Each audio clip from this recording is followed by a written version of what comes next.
This is a completely fictional cinematic story created solely for entertainment purposes. All characters, organizations, and events are entirely fictional. He didn't even look at his wife when he walked in.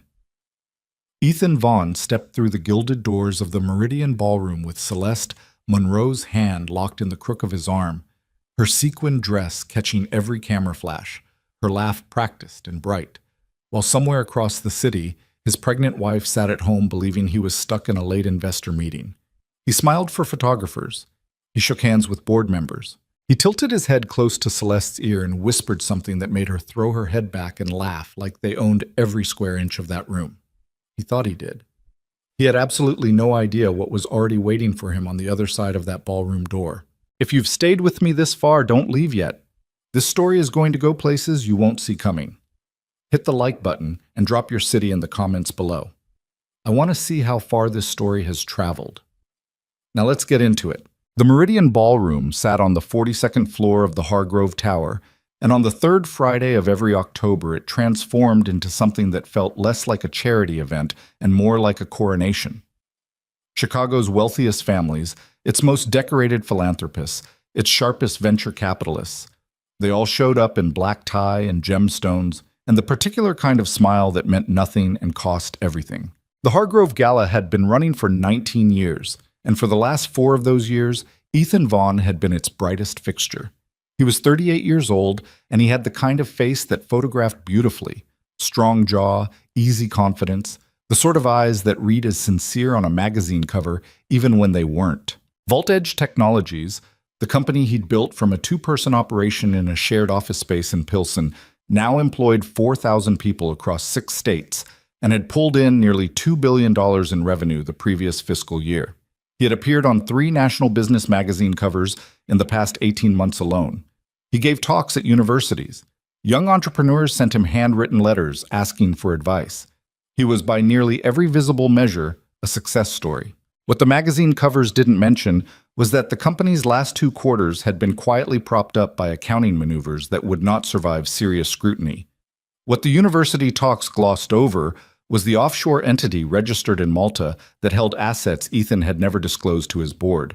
What the handwritten letters never imagined was that the man they admired had spent the last 14 months systematically redirecting his attention, his energy, and increasingly large amounts of his company's money toward a woman who was not his wife. Celeste Monroe was 29, the daughter of a mid-tier real estate developer from Naperville, and she had arrived in Chicago's social circuit 3 years ago with careful ambition and exceptional instincts for proximity to power. She was not stupid. That was the thing people who underestimated her always got wrong. She understood exactly what she was doing and exactly what she wanted from it, and she pursued both with the same calm calculation that Ethan had once applied to building his company. She wanted the life, the access, the rooms that normal people only read about. And Ethan Vaughn, who had grown bored of being admired by his wife and hungry to be desired by someone who treated his success as a discovery rather than a given, had walked straight into her orbit and stayed there. Vivian Hale had known something was wrong for almost a year. Not because she'd found anything concrete, not at first. It was smaller than that. The way Ethan's phone screen always went dark when she walked into a room. The business trips that ran 3 days longer than they used to. The gradual withdrawal of small things, the hand on her back in public, the texts that used to come mid-afternoon for no particular reason, the way he used to ask about her day and actually listen to the answer. Vivian wasn't a dramatic person. She didn't catastrophize and she didn't confront without evidence, partly because she'd been raised in a family where you didn't accuse a man of something you couldn't prove, and partly because some quiet part of her had been afraid of what confirmation would mean. She had given up her own ambitions carefully and slowly, the way you don't notice water rising until you're already standing in it. She'd had a career, and a real one, in urban development policy, the kind of work that got results and got noticed. And she had stepped back from it incrementally as Ethan's company grew and demanded more of her logistical support, her social presence, her willingness to host and entertain and smile beside him at events like this one. She hadn't resented it at the time. She had believed in him. That was the part that sat heaviest now. She was 6 months pregnant. The baby had been planned, discussed, wanted, or so she'd believed. Looking back on the past several months, She could identify the exact moment Ethan had started treating the pregnancy as a complication rather than a joy. It was subtle at first. A distracted response when she shared sonogram news. A slight flattening of affect when the subject came up in front of colleagues. By the time she was visibly showing, he had developed a habit of scheduling his evenings so fully that he was rarely home before she was already asleep. She found out about the gala from his assistant, not because the assistant had meant to tell her, quite the opposite. She'd called the office to confirm a dinner reservation she thought Ethan had made, and his assistant, a careful young man named Paul, who had always been kind to Vivian and who had been visibly uncomfortable for several months in his interactions with her, had made the small error of referencing the gala in a context that made it clear Ethan was attending, and attending with an additional guest. Paul had caught himself, stumbled through a correction, and Vivian had let him off the hook with a gracious tone that gave away nothing of what she was actually feeling. She hung up the phone and sat at the kitchen island for a long time. Then she made a call of her own. Dominic Moretti was 61 years old and one of the most quietly influential private investors in the Midwest, a man whose name appeared in financial circles with a frequency that was inversely proportional to his public profile. He had made his first serious money in infrastructure before pivoting to early-stage technology investment in the late 90s, and his record of identifying viable founders before anyone else noticed them had become something of a legend in certain rooms. He dressed without fuss. He spoke without ornamentation. He had the particular stillness of someone who had spent decades learning that the most dangerous thing in a negotiation was impatience. He had met Ethan Vaughn 11 years ago, when Ethan was 27, and Vault Edge was a promising idea with a half-written business plan and a founder who had an extraordinary instinct for the problem he was trying to solve and no idea how to build a company around it. Dominic had seen something in him, not just the product, but a core of genuine intelligence and hunger that, properly directed, could become something real. He'd written the check that kept Vault Edge alive through its second year. He'd opened doors. He'd spent hours in conversation with Ethan, walking him through the harder questions of leadership and long-term thinking that business school doesn't teach. He had watched Ethan become successful. He had also watched, over the last 2 or 3 years, what success had done to him. The gradual replacement of the curious, driven young man with someone smoother and more performed. The growing gap between the public version of Ethan and the private one. The decisions that didn't quite make sense if you were paying close attention. Dominic had been paying close attention for decades, and what he saw in Ethan lately troubled him in a way that felt personal, because in some ways it was. When Vivian called, Dominic listened carefully without interrupting. When she finished, he was quiet for a moment. Then he said, "What do you need from me tonight?" She told him. He said, "I'll be there." Ethan didn't notice the shift in the room immediately. He was in the middle of a conversation with 2 board members from a regional insurance company. The kind of conversation where everyone is performing confidence at each other, when he registered a subtle change in the ambient noise of the ballroom, a slight reduction in the general hum of cocktail party chatter, the kind of pause that happens when something unexpected draws collective attention. He glanced toward the main entrance almost reflexively. The crowd near the doors had parted, not dramatically, but noticeably, in the way that crowds sometimes do when a presence commands space without demanding it. Vivian walked in wearing a midnight blue dress that she had bought 3 years ago and hadn't worn since, altered to accommodate her pregnancy in a way that looked deliberate rather than compensatory. Her dark hair was down. She wore the pearl earrings that had belonged to her grandmother.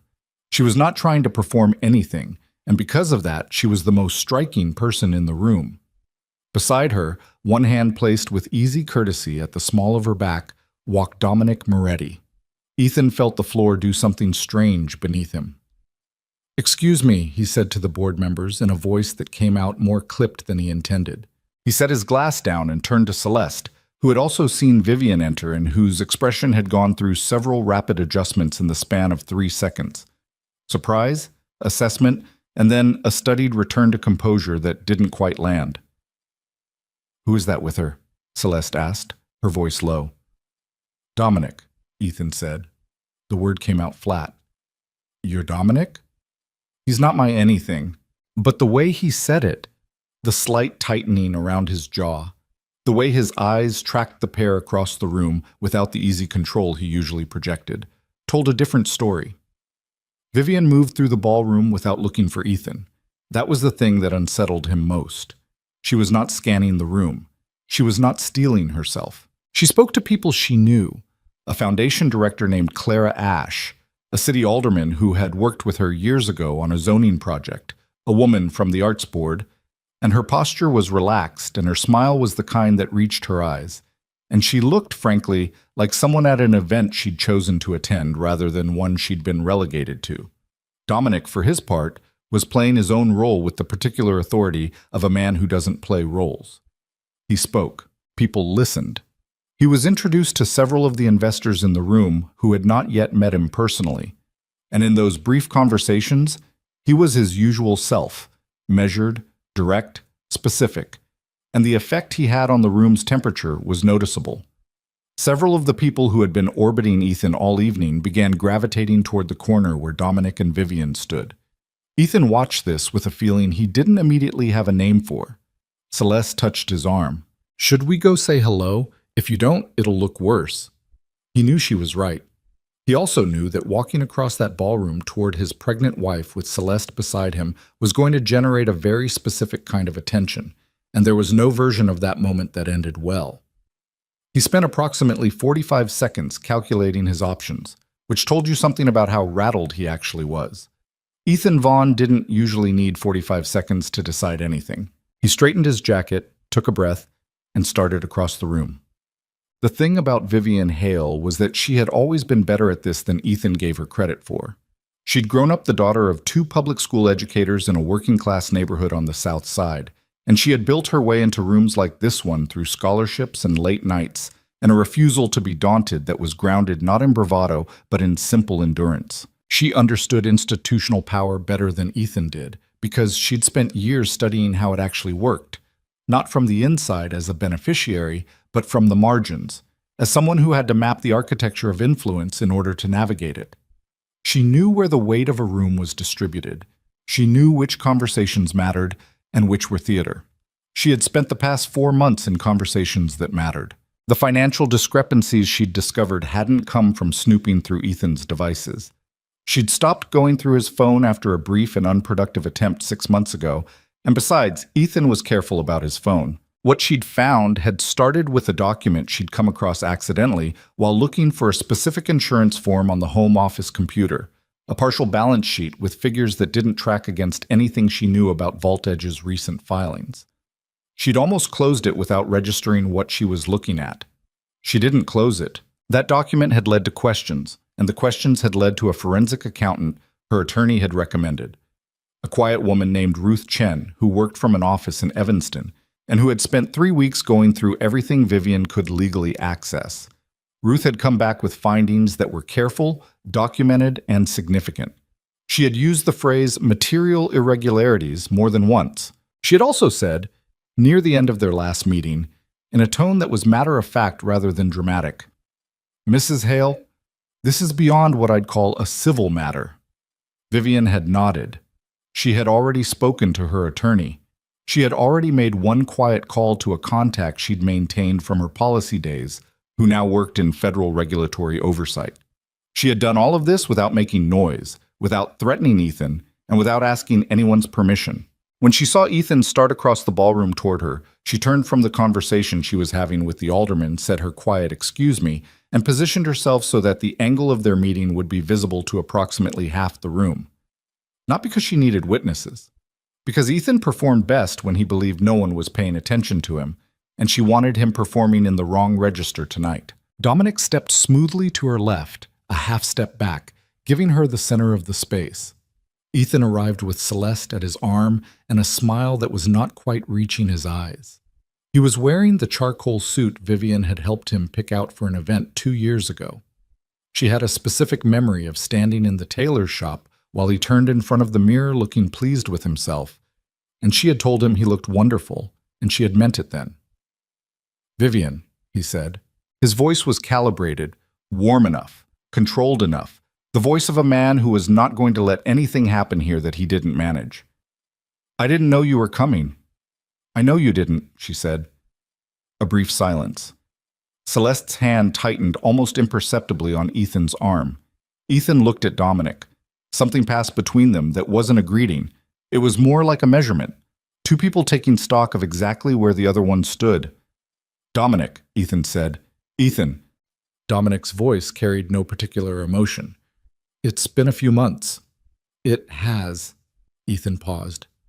"I didn't see your name on the guest list. Vivian invited me." The way he said it, simply, without explanation, without apology, landed in the air between them with a particular kind of weight. Around them, the nearest clusters of conversation had gone quieter in the way that people do when they sense something happening nearby that they want to be able to say they witnessed. Ethan looked at Vivian. For just a second, one unguarded second, something moved across his face that wasn't the calculated warmth or the social composure. It was something rawer than that. She recognized it. She'd seen it once before, years ago, when his original co-founder had walked out of the company and taken 3 key engineers with him, and Ethan had sat across from her at their kitchen table at midnight and looked for just that one night genuinely scared. He recovered quickly. He always did. "We should find time to talk later," he said, directing it at Vivian. "I think we should too," she said. And then she turned back to the alderman, rejoining a conversation, as casually as if she'd stepped away only to refill her water glass. Ethan stood there for exactly 1 beat longer than he should have, which was 1 beat longer than the room needed to notice, before Celeste's quiet pressure on his arm redirected him. He walked away from his wife with a smile plastered on his face and something cold moving through his chest that he spent the next 2 hours trying very hard to outdrink and outcharm and outperform. He didn't manage it. By the time the evening's formal program began, the live auction, the speeches, the photographs for the Foundation's annual report, the ballroom had already done what ballrooms at events like this always do with interesting information. It had circulated it quietly, efficiently, through every important ear in the room. The CEO's pregnant wife, attended by Dominic Moretti. The CEO and his companion, their body language indiscreet to anyone paying attention. The way Ethan Vaughn, one of Chicago's most celebrated business figures, had looked for just a moment like a man who had walked into something he didn't know how to get out of. Vivian sat at a table near the south windows with Dominic beside her and Clara Ashe across from her. And she ate dinner, and she talked, and she laughed once at something Clara said that was genuinely funny. Her hands were steady. Her mind was not entirely quiet. It hadn't been, really, for months. But underneath whatever noise was still there, she could feel something else. The particular solidity that comes not from having things figured out, but from having made a decision you know you're not going to reverse. The night was not over. There were several hours still to get through and harder things ahead than a ballroom entrance, but she had walked into the room. She had held her ground. And Ethan Vaughn, for the first time in a very long time, was the one who didn't know what was coming next. The formal program started at 8:30, which gave the room approximately 90 minutes to finish doing what it had already started, sorting itself into new configurations based on what everyone had witnessed near the south entrance around 7 o'clock. This was how these events worked. The official agenda, the auction, the foundation remarks, the carefully scripted moments of institutional generosity, ran on top of a separate, unofficial current that moved faster and carried more real information. By the time the Hargrove Foundation's executive director took the podium to open the evening's live auction, at least 30 of the room's most consequential people had already had at least one quiet conversation about what they'd seen. Some of those conversations were curious and speculative. A handful were more pointed than that.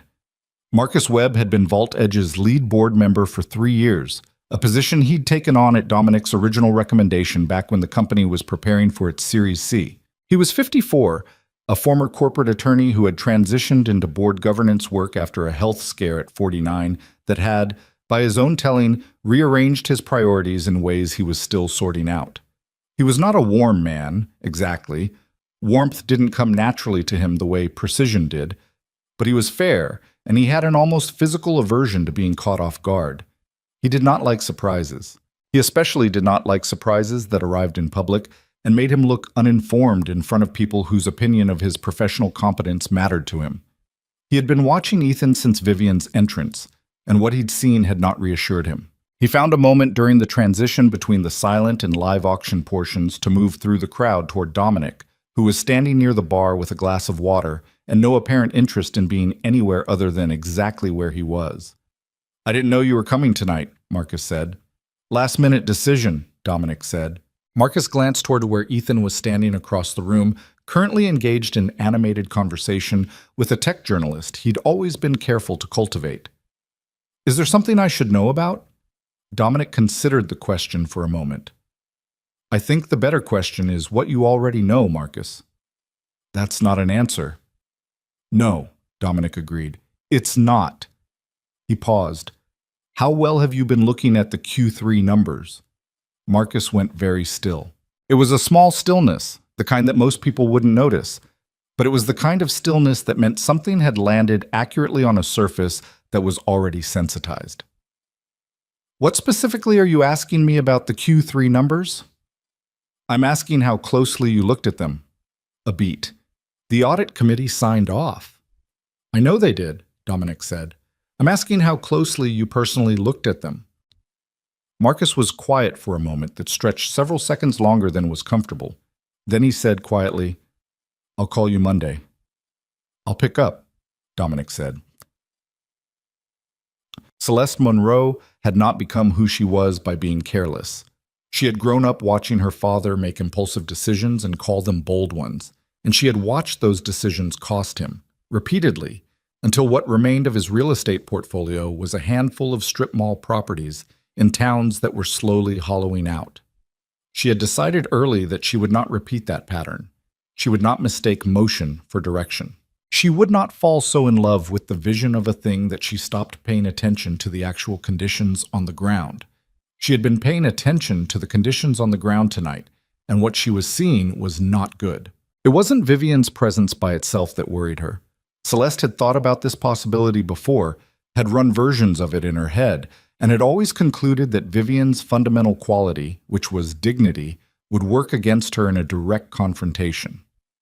Dignified women tended to lose these particular fights. They held back too much. They couldn't bring themselves to be ugly about things, and ugly was often what was required. But Dominic Moretti's presence changed the arithmetic in ways she hadn't anticipated, and the specific nature of what she'd observed in the last 2 hours, the way certain board members and investors had started gravitating away from Ethan and toward that corner where Dominic held court, suggested this was not a spontaneous decision to attend a charity gala. This was organized. The question was how organized and what it was organized toward, and how much time she had to calculate her own position before things moved in a direction she couldn't redirect. She excused herself from a conversation about a gallery opening she had no intention of attending and found a quiet corridor off the main ballroom near the coat check. She took out her phone and called her attorney. He answered on the third ring, which meant he'd been awake, which meant she had been right to call. "Tell me where my exposure is," she said without preamble. A pause. "Celeste, it's nearly 9 on a Friday."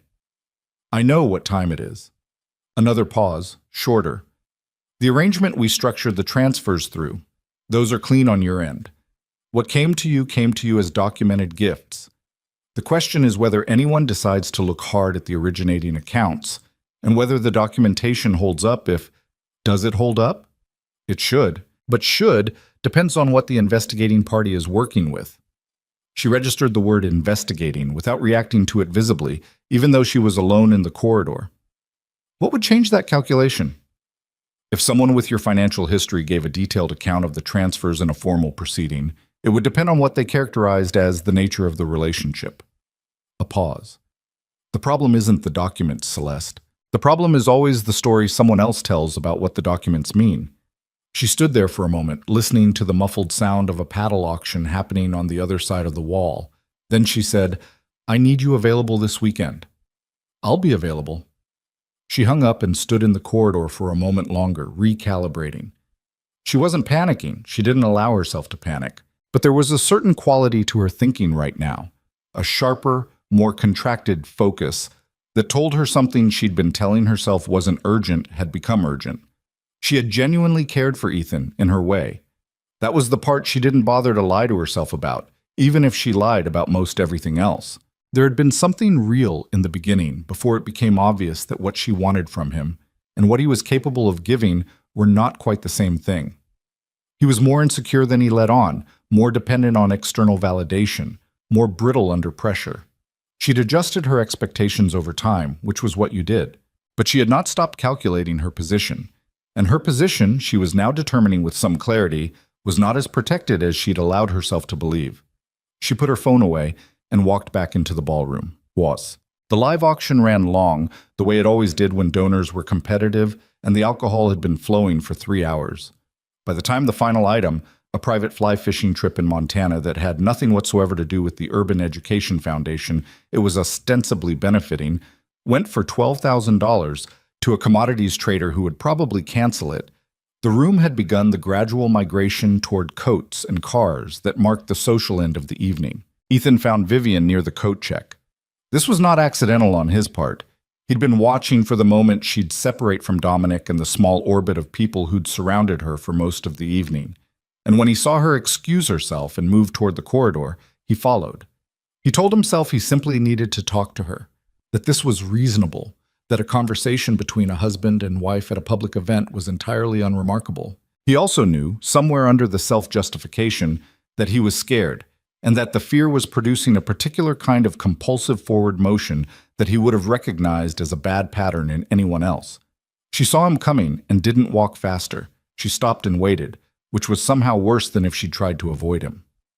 "Can we step away for a minute?" he said, gesturing toward the corridor she'd just come from. She considered him for a moment. "All right." They walked a short distance down the corridor until the noise of the coat check line diminished. A hotel staff member passed them with a tray, eyes forward, professionally invisible. Ethan turned to face her. Up close, he noticed things the distance of a ballroom had obscured. She looked tired, genuinely tired, in the way of someone who'd been carrying something heavy for a long time. There were shadows under her eyes that the makeup didn't fully cover. She also looked calmer than she had any right to be, in his estimation, which unsettled him in a way that was hard to name. "Why is Dominic here, Vivian? I told you, I invited him." "As what, exactly?" She looked at him steadily. "A friend." Dominic Moretti isn't coming to charity galas as a personal friend. He doesn't do things without reasons.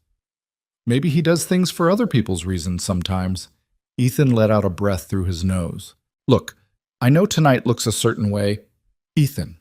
She said his name without heat, and somehow that was worse than heat would have been. "I'm not here to perform a scene. I'm not here to embarrass you." "Then why are you here?" She was quiet for a moment, then, "Because this is a room full of people I know, and I have been disappearing quietly from rooms for the past 2 years because it seemed easier than explaining things I shouldn't have to explain. I'm done with that." He started to say something, and she continued over him, not loudly, not angrily, just continuing. "I'm not going to do this in a hallway at the Hargrove Gala. If you want to talk, we can talk. We have things to talk about that have nothing to do with Dominic being here tonight." She paused. "But not here, and not like this." He looked at her. There was something in his expression that wasn't the social performance, something that flickered there and then got managed back down. For a moment he looked almost confused. The way people look when a situation they thought they understood reveals a dimension they hadn't registered. "The baby," he started. "Is fine," she said. "We're both fine." The flatness of that "both" landed like a weight. "Vivian." "Go back to your evening, Ethan." She turned and walked back toward the coat check, her posture straight, her steps unhurried. He stood in the corridor for a moment before following. Ruth Chen had an office on the second floor of a converted Victorian on the north end of Evanston, and the thing about working with Ruth was that she did not editorialize. She gave you the numbers. She explained what the numbers meant. She made sure you understood the implications, and then she let you decide what to do with the information, because the decision was yours to make, and she had learned through experience that making it for clients, even when you were fairly sure you knew what the right answer was, generally didn't serve anyone well. She had been working with Vivian for just over 3 months, starting with that partial balance sheet and expanding outward from there in careful, documented increments. The picture that had assembled itself across those months was not the picture of a single dramatic crime. It wasn't a Hollywood fraud, some villain cackling over a ledger in a dark office. It was more complicated and in some ways more depressing than that. It was a series of decisions, each one defensible in isolation if you didn't look too carefully at the pattern, that collectively added up to something that would be very difficult to characterize charitably. The Malta entity was the center of it. Ethan had set it up 7 years ago, originally as a legitimate tax structure that several of his attorneys had signed off on. But over the past 4 years, it had evolved into something more troubling, a vehicle through which revenue from certain Vault Edge contracts had been quietly redirected before appearing in the company's official accounts. The amounts weren't staggering by the standards of major corporate fraud, but they were consistent, and they were systematic, and they included transactions that traced back to contracts the company had won with 2 municipal governments, which opened a set of questions that went well beyond standard securities issues. Ruth had laid this out for Vivian across several meetings, using language that was precise and measured, and Vivian had asked good questions and written nothing down during the meetings themselves. She'd learned to keep the paper trail of her own investigation clean. She understood the outline of what she was looking at. She understood that it had implications for her divorce proceedings that were significant, not in the sense of giving her leverage as a weapon, which was not how she thought about it, but in the sense that the financial picture of the marriage was substantially different from what had been represented to her, and any settlement would need to account for that reality. She also understood that the regulatory dimension was separate from the divorce dimension, and that she was not in a position to control what happened on that front once she'd made the referral. She'd been deliberate about that. She'd wanted to understand the full picture before she did anything irreversible, and she'd wanted to be honest with herself about her own motivations, because the line between legitimate legal action and using institutional power as personal retaliation was a line she intended to stay on the right side of. The referral had been made 6 weeks ago. She didn't know exactly what was happening on that side of things. She wasn't supposed to know, and she hadn't tried to find out. But she understood that these processes had their own timelines and that the gala was not the end of something. It was more like a marker. By 11 o'clock, the ballroom had thinned to perhaps a third of its peak population. The catering staff was beginning the slow, practiced business of clearing and breaking down, and the conversations that remained were the ones that people were reluctant to end, either because they were genuinely enjoyable or because they were covering for something more purposeful. Dominic found Ethan in one of those conversations, standing near the bar with a fund manager named Scott Briley, both of them gesturing in the way of men discussing something involving numbers. Ethan saw Dominic approaching and wrapped up the conversation with a speed that read as abrupt even to Briley, who made a neutral face and drifted away. "I'd rather do this somewhere quieter," Ethan said, before Dominic had said anything. "There's a terrace off the east side of the room," Dominic said. "Most people have cleared out." They walked to the terrace without speaking. Outside, the Chicago night was cold in the particular way of a mid-October after dark, sharp and clean, with the city spread out below them in a way that always looked more orderly from a distance than it actually was. A couple stood at the far end of the terrace. After a moment, they went back inside, and the 2 men were alone. Ethan stood at the railing and looked out at the city, rather than at Dominic. "You want to tell me what tonight was about?" "What do you think it was about?" "I think Vivian called you, and I think you decided to be here because you've been waiting for a reason to be disappointed in me, and she handed you one."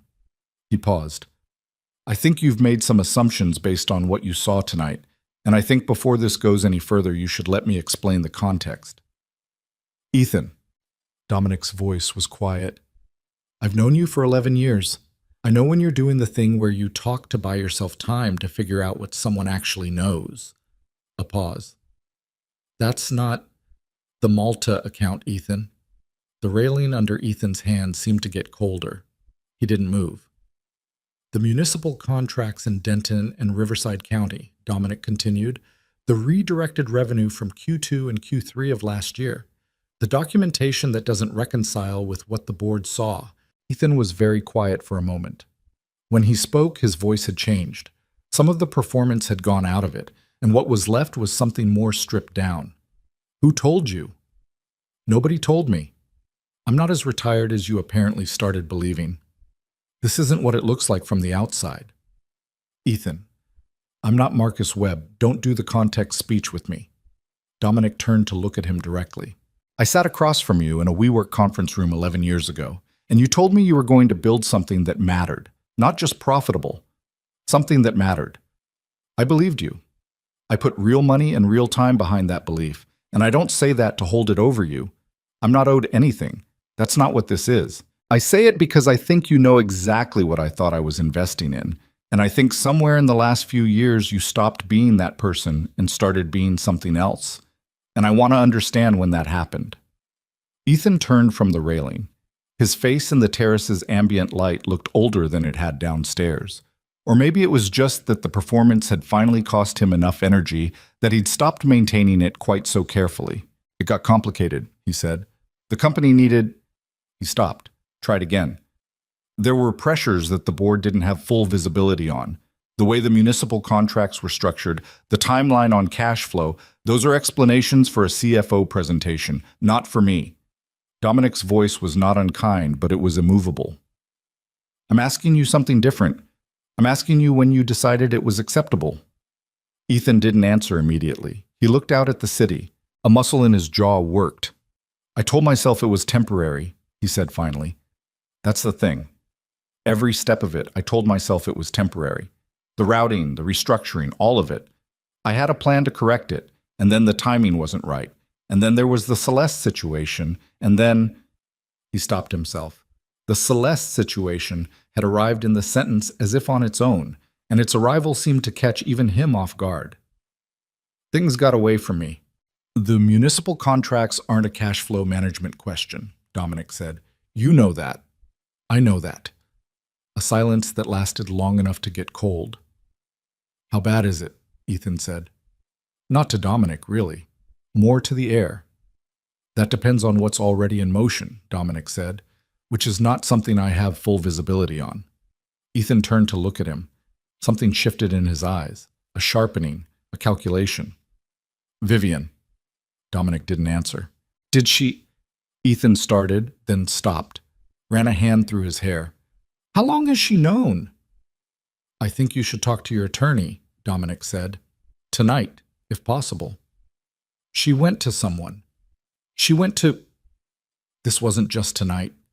His voice had taken on a quality that wasn't quite anger and wasn't quite panic, but was in the territory of both. She's been building something. While I was... He stopped himself again. While you were what?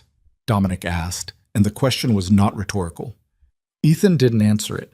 He stood on the terrace above the city he'd spent the better part of a decade, telling himself he'd conquered, and he was quiet in the way of someone who has just realized that the story they've been living in is not the one they're actually in. Dominic waited. He'd learned decades ago that some things couldn't be rushed, and the particular kind of reckoning currently happening on this terrace was one of them. When Ethan finally spoke again, his voice was different, quieter, more private. She was the best decision I ever made, he said. I know that sounds like nothing right now, but it's true. Dominic looked at him for a moment. Then you should have acted like it. That landed. Ethan absorbed it without deflecting it, which was maybe the most honest thing he'd done all evening. I need to call my attorney, he said. Yes, Dominic said. You do. Vivian rode home in the car she'd hired, watching the city move past the window in that way it does when you've had a long night, and everything looks both sharper and more distant than usual. Dominic had offered to have his driver take her, and she'd declined, not because she didn't appreciate it, but because she'd wanted the solitude of the ride, the particular privacy of being in motion and not having to be anything for anyone. Her feet hurt. The shoes were beautiful, but they'd been designed without much concern for the actual mechanical reality of human feet, and she'd been standing in them for 4 hours. She slipped them off and set them on the seat beside her, and the relief was immediate and almost embarrassingly good. She put a hand on her stomach. The baby had been still for most of the evening, a mercy, because she'd had enough to manage. But now there was the faint movement she'd gotten used to over the past few weeks, the subtle interior acknowledgement of presence. Okay, she said softly, which was something she'd started doing, this talking without quite talking, more a habit of acknowledgement than actual conversation. We're going home. The driver said nothing. The city moved past. She thought about Ethan's face in the corridor. She thought about that one unguarded second when she'd seen something real there. Not remorse exactly, but something adjacent to it, something that acknowledged the distance between what he'd been and what he'd become. She didn't feel triumphant about it. She'd thought she might, in her harder moments over the past few months, when the anger had been sharp enough to cut. She'd thought maybe there'd be satisfaction in watching him understand that she hadn't simply absorbed what he'd done. What she actually felt was something more like tiredness, and beneath the tiredness, a very quiet, very steady kind of resolve. She hadn't done any of this to punish him. Or rather, she'd been honest enough with herself to recognize that some part of her initial impulse had been exactly that, and she'd been deliberate about not letting that part drive the decisions. The financial investigation had been about clarity, about understanding the actual shape of the life she was extricating herself from. The regulatory referral had been about the fact that what she'd found constituted actual harm to actual public contracts, and she was not capable of sitting on that information regardless of the personal cost. The evening had been about refusing to vanish, which was perhaps the most personal of all of it. None of it was clean. None of it was uncomplicated. She had a child coming in 3 months and a marriage ending and a legal process beginning that was going to be expensive and exhausting and unavoidable. She had nights ahead of her that she didn't fully want to think about yet, but she had also walked into that room. And she had not looked for rescue, and she had not looked for permission, and she had not been small. The car pulled up in front of her house. The house she and Ethan had bought 4 years ago. The house she would figure out the situation of in due time, one thing at a time. And she gathered her shoes and her bag and thanked the driver and walked up the front path in her stocking feet because the shoes weren't worth putting back on for 6 steps. Inside, the house was warm and quiet, the way it was most nights now. She went to the kitchen and drank a glass of water standing at the counter, which was something she'd started doing. Standing in her own kitchen, in the quiet, just being present in a space that was hers. It was a small thing. It had become important. She thought about calling her sister, who'd been asking for updates for weeks, and who would want to know how the evening had gone. She decided against it. Not tonight. Tonight she was too tired to narrate it and not quite ready to have it reflected back at her in someone else's framing. She checked the locks, turned off the downstairs lights, and went upstairs to bed. It was the first night in a long time that she fell asleep without having to talk herself out of something.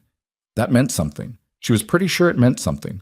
The Monday call happened exactly as Dominic had anticipated it would. Marcus Webb called at 8:47 in the morning, which meant he'd been awake for some time already and had probably spent part of the weekend in exactly the kind of document review that Dominic's question at the Gala had been designed to prompt. Marcus was not a man who could let an implied irregularity sit without pulling at it, which was what had made him a good corporate attorney and what made him, on the better days, a useful board member.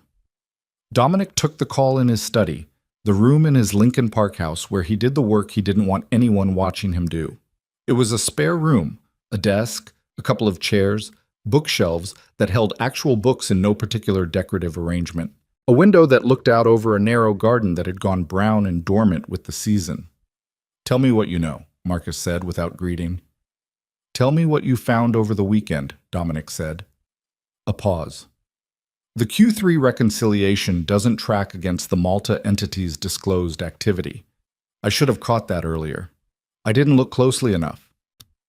He paused again, and Dominic could hear in that pause the specific discomfort of a careful man acknowledging a lapse in his own carefulness. "How long has this been going on?" "Based on what I've been able to reconstruct, the redirected routing started approximately 4 years ago. It was minor at first, the kind of thing that reads as an accounting decision if you're not looking for a pattern." "The municipal contracts?" "Yes." Marcus was quiet for several seconds. "This is a regulatory matter. Potentially more than that, depending on the specific characterization of the municipal contract revenue." "You're saying federal." "I'm saying that's a question for attorneys who specialize in this area, which is why I'm raising it with you now rather than later."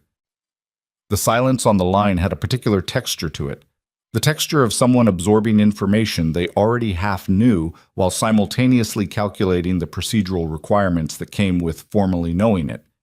Board members had obligations once they had knowledge. That was the trap and the responsibility simultaneously. "Has anyone already made a referral?" Marcus asked. Dominic considered how to answer that. "I believe the process may already be in motion," he said. "I'm not in a position to confirm the details." Another pause. Longer this time. "Vivian." Dominic didn't confirm or deny it. All right, Marcus said, and his voice had shifted into the register of someone switching from personal reaction to professional mode, which was, Dominic thought, probably how Marcus Webb had survived as long as he had. I need to convene an emergency board session, this week, if possible. I'd recommend it. Will you be available to speak to the board? If the board requests it formally, yes. The call lasted another 12 minutes, covering procedural ground that was important and not particularly dramatic. When it ended, Dominic sat in the quiet of his study for a moment before reaching for the second call he'd been planning to make. To the attorney he used for situations that required someone with both financial litigation experience and the specific kind of discretion that came from years of handling matters where the official story and the actual story had significant distance between them. It was going to be a busy week. Ethan's attorney was a man named Gerald Forsyth, 63 years old, who had been handling Ethan's legal matters since Vault Edge's Series B, and who had, over the course of that relationship, seen Ethan make decisions ranging from the merely aggressive to the genuinely inadvisable. He had cautioned Ethan on the Malta structure 3 years ago, at a level of caution that he now wished he'd amplified considerably, and he had received Ethan's call on Friday night with the particular resignation of a man whose client has confirmed a fear he'd been carrying for some time. They met Saturday morning at Gerald's office, a deliberate choice on Gerald's part. His office, not Ethan's, because Ethan's office was at Vault Edge headquarters, and the last thing either of them needed was Ethan's employees watching their CEO arrive for a Saturday morning crisis meeting with his personal attorney. Ethan sat across the desk and looked, for the first time in Gerald's memory, genuinely diminished. Not the performed humility he sometimes deployed in negotiations, where he'd let the other side feel they were winning in order to extract something from the goodwill. This was the real version, the version that came from a night spent with the actual dimensions of a problem. "Walk me through all of it," Gerald said. "Not the version you'd give the board. Everything." Ethan walked him through it. It took an hour and 20 minutes. Gerald asked questions at intervals and took notes on a legal pad in his cramped private shorthand, and he did not make facial expressions that conveyed judgment because he'd learned over decades that clients needed to keep talking more than they needed to be evaluated, and judgment made them stop talking at exactly the moments when you needed them to continue. When Ethan finished, Gerald set down his pen and looked at the legal pad for a moment. "The municipal contracts are the worst of it," he said. "Everything else is defensible as aggressive tax structuring that crossed some lines. The municipal contracts introduce intent in a way that makes the other parts harder to defend." What does that mean practically? It means that if someone is already looking at this from a regulatory standpoint, the question they're going to ask isn't whether you made accounting errors. The question they're going to ask is whether there was a deliberate decision to redirect revenue from public contracts, and whether that decision was made with awareness of what it was. He paused. Was it? Ethan was quiet. "Ethan, was it a deliberate decision made with awareness?" A long pause. The original structure wasn't designed with the municipal contracts in mind. When those contracts came in, the structure was already in place, and the decision to route them through it was... He stopped. "It was a decision I made." "Yes." Gerald absorbed this without expression. "All right. What are my options?" "Your options depend significantly on whether we're in front of this or behind it." He leaned back in his chair. "If a referral has already been made and an investigation is already open, we're in a different conversation than if this is still internal." He paused. "Do you know whether Vivian—" "I don't know for certain," Ethan said, "but I think she did." Gerald nodded slowly.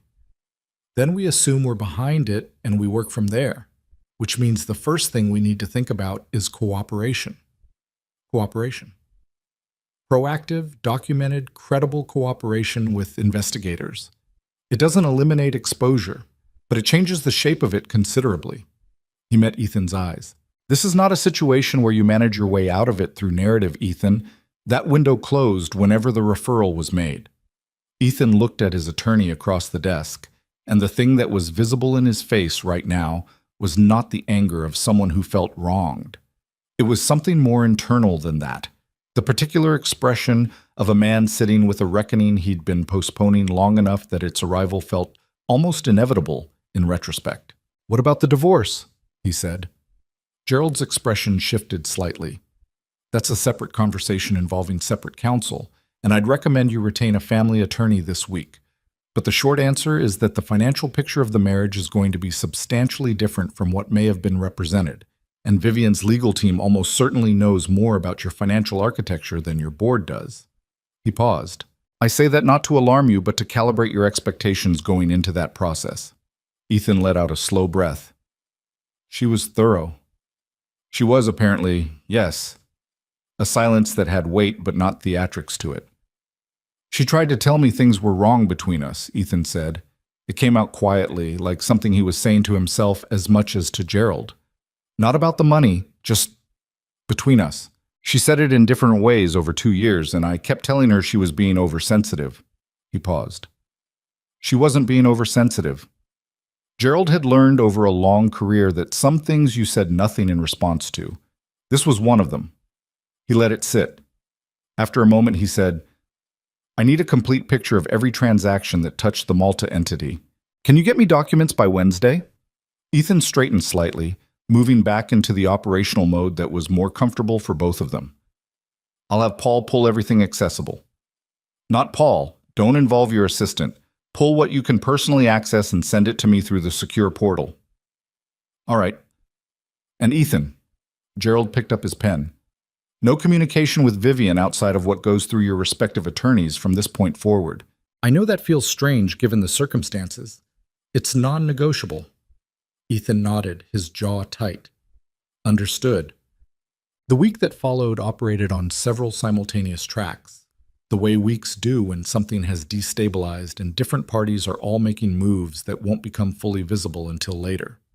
At Vault Edge's headquarters on the 38th floor of a glass building in the West Loop, the ordinary business of the company continued with the surface normalcy that organizations maintain almost reflexively even when something is wrong underneath. Meetings happened. Pitches were given. The product team pushed a quarterly update. In the communications department, someone who hadn't yet heard anything put together a media wrap-up of the Hargrove Gala coverage that included 3 photographs of Ethan and Celeste, which sat unread in Ethan's inbox until his assistant, with no instructions but a developed instinct for what not to forward, quietly buried it in a subfolder. Ethan came in each morning and performed the version of himself that the company required. He was not a man who had ever been good at doing nothing, and the controlled activity of ordinary work was preferable to sitting at home with the specific quality of silence that his apartment had taken on since Friday night. Celeste had been at the apartment Saturday morning when he returned from Gerald's office, and they'd had a conversation that was short and more civil than its underlying content warranted, and she'd left for her own place with a single bag and a composure that, under other circumstances, he might have admired. She hadn't cried. He'd half expected her to, and she hadn't. She'd looked at him across the kitchen island and said, "How bad is it?" And he'd told her the outline, and she'd listened without interruption, and then she'd said, "I'm going to need to stay out of this." And he'd said, "I know." And she'd gone to the bedroom to pack without another word. He'd stood in the kitchen afterward and had the specific thought, clear, unvarnished, that he had spent 14 months disrupting his entire life for someone who had just walked out of it in under 4 minutes. Not because Celeste was a bad person, he no longer thought in those clean terms, but because what they'd had was transactional at its core, even when it felt like more than that, and transactions ended when the terms became unfavorable. He'd thought about Vivian then, not for the first time that weekend. The way she'd looked in the corridor on Friday night, tired, yes, but fundamentally intact in a way he couldn't claim for himself. The way she'd said both when he asked about the baby. The way she'd turned and walked away without anger, which was somehow the hardest part. He'd stood in his kitchen in the quiet for a while, and then he'd gone to bed, and he hadn't slept well. The board meeting happened on Thursday afternoon, convened as an emergency session with the official agenda listed as a quarterly review matter, which was what you put on the calendar when you couldn't yet put what it actually was. Marcus Webb had sent the meeting invitation late Monday evening, the specific hour of it signaling to the board members who knew how to read Marcus that this was not a routine gathering. There were 9 board members, 7 attended in person, 2 joined remotely. Dominic was present, having been formally invited in his capacity as a founding investor with historical access to company financial records. The company's outside legal counsel occupied a chair along the wall and said very little throughout, which was itself a kind of communication. Ethan sat at the head of the table in the room where he had sat through dozens of board meetings over the years, and the quality of the room was different from all those other times in a way that was hard to specify but impossible to miss. The same chairs, the same oval table, the same view of the West Loop out the floor-to-ceiling windows. But the weight in the room was distributed differently. Everyone was careful in a way that people are careful when they know a conversation has potential legal dimensions, and every word is therefore being placed rather than simply spoken. Marcus opened by laying out, methodically and without dramatics, the discrepancies he'd identified over the weekend and the questions they raised. He was good at this. The dry presentation of facts that were anything but dry, delivered in a register that gave the board members information without leading them to conclusions they'd need to arrive at themselves in order for the process to be sound. He used specific figures. He referenced specific document sets. He did not speculate about intent. When he finished, the room was quiet. "Ethan," said a board member named Patricia Gould, a woman in her early 60s who ran a family foundation and who had been on the Vault Edge board for 5 years. She was not a hostile person, but she was a precise one. "I'd like to understand your characterization of the Malta entity's role in the municipal contract revenue cycle." Ethan had prepared for this. Gerald had spent 2 hours on the phone with him Wednesday night, and they had agreed on an approach that was honest without being gratuitously self-incriminating, that acknowledged the problems without characterizing them in terms that would accelerate the worst potential outcomes. It was a careful line, and Ethan had practiced walking it. He walked it now. He spoke for approximately 20 minutes, and what he said was measured and specific and acknowledged failures of judgment without making a prosecution's closing argument against himself. He watched faces as he spoke. Patricia Gould's expression remained attentive and unreadable. 2 of the newer board members looked genuinely troubled in the specific way of people who hadn't been around long enough to have developed the institutional callousness that let you hear bad news without showing it. Marcus watched him with the expression of a man doing mathematics. Dominic said nothing during this portion of the meeting. He sat 2 chairs down from the head of the table and listened with the kind of full attention that was itself a form of presence. Not passive, not aggressive, just entirely there. When Ethan finished, Marcus said, "I want to move to the question of outside counsel." He looked toward the attorney along the wall. "Based on what's been presented today, are we comfortable that the company's current legal representation is appropriately structured?" The attorney along the wall said, carefully, "Given the potential regulatory dimensions of what's been discussed, the board should consider whether independent outside counsel with specific regulatory defense expertise should be retained to represent the company's interests, separate from Mr. Vaughn's personal representation." The room understood what this meant. The company and its CEO were now potentially adverse parties in the same proceeding, and the legal structure needed to reflect that. Ethan absorbed this without visible reaction. He'd been told to expect it. "I want to address one other matter," Marcus said, and the slight shift in his voice told everyone in the room that they'd arrived at the harder part.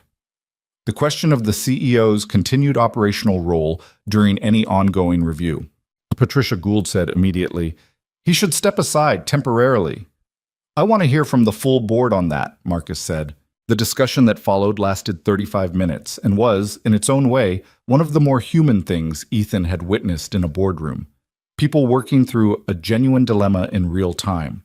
The competing obligations of institutional protection and individual fairness pulling against each other while everyone tried to speak with more certainty than they actually had. 3 board members argued strongly for an immediate suspension of operational authority. 2 argued for a structured transition period. 1 said very little either way and kept looking at Ethan in a manner that was hard to read. Dominic, when Marcus finally asked for his perspective, said, "The company's interests and Ethan's interests are not the same right now. The board's obligation is to the company. I think everyone in this room knows what that means." The vote was 7-2 in favor of a temporary suspension of the CEO's operational authority, effective immediately, pending the outcome of an independent review to be overseen by outside counsel and a designated board subcommittee. An interim executive arrangement would be determined within the week. Ethan sat at the head of the table and accepted the vote. He didn't argue. Gerald had told him not to argue, and beyond that he was tired in a way that made argument feel beside the point. Afterward, when the meeting formally closed and the room began the shuffle of people gathering things and making their departures, Dominic was one of the last to rise. He passed Ethan's chair on the way to the door, and Ethan looked up at him. "You could have done this differently," Ethan said. Not as an accusation, just as a statement of something he was trying to understand. Dominic stopped. "Could I have?" "You could have come to me directly, before the gala, privately." Dominic considered this for a moment. "I tried, Ethan, 3 times in the past year. You told me twice that I didn't understand the current business environment, and once that I was being overcautious." He paused. "At some point, going around you is the only honest option left." Ethan looked at the table.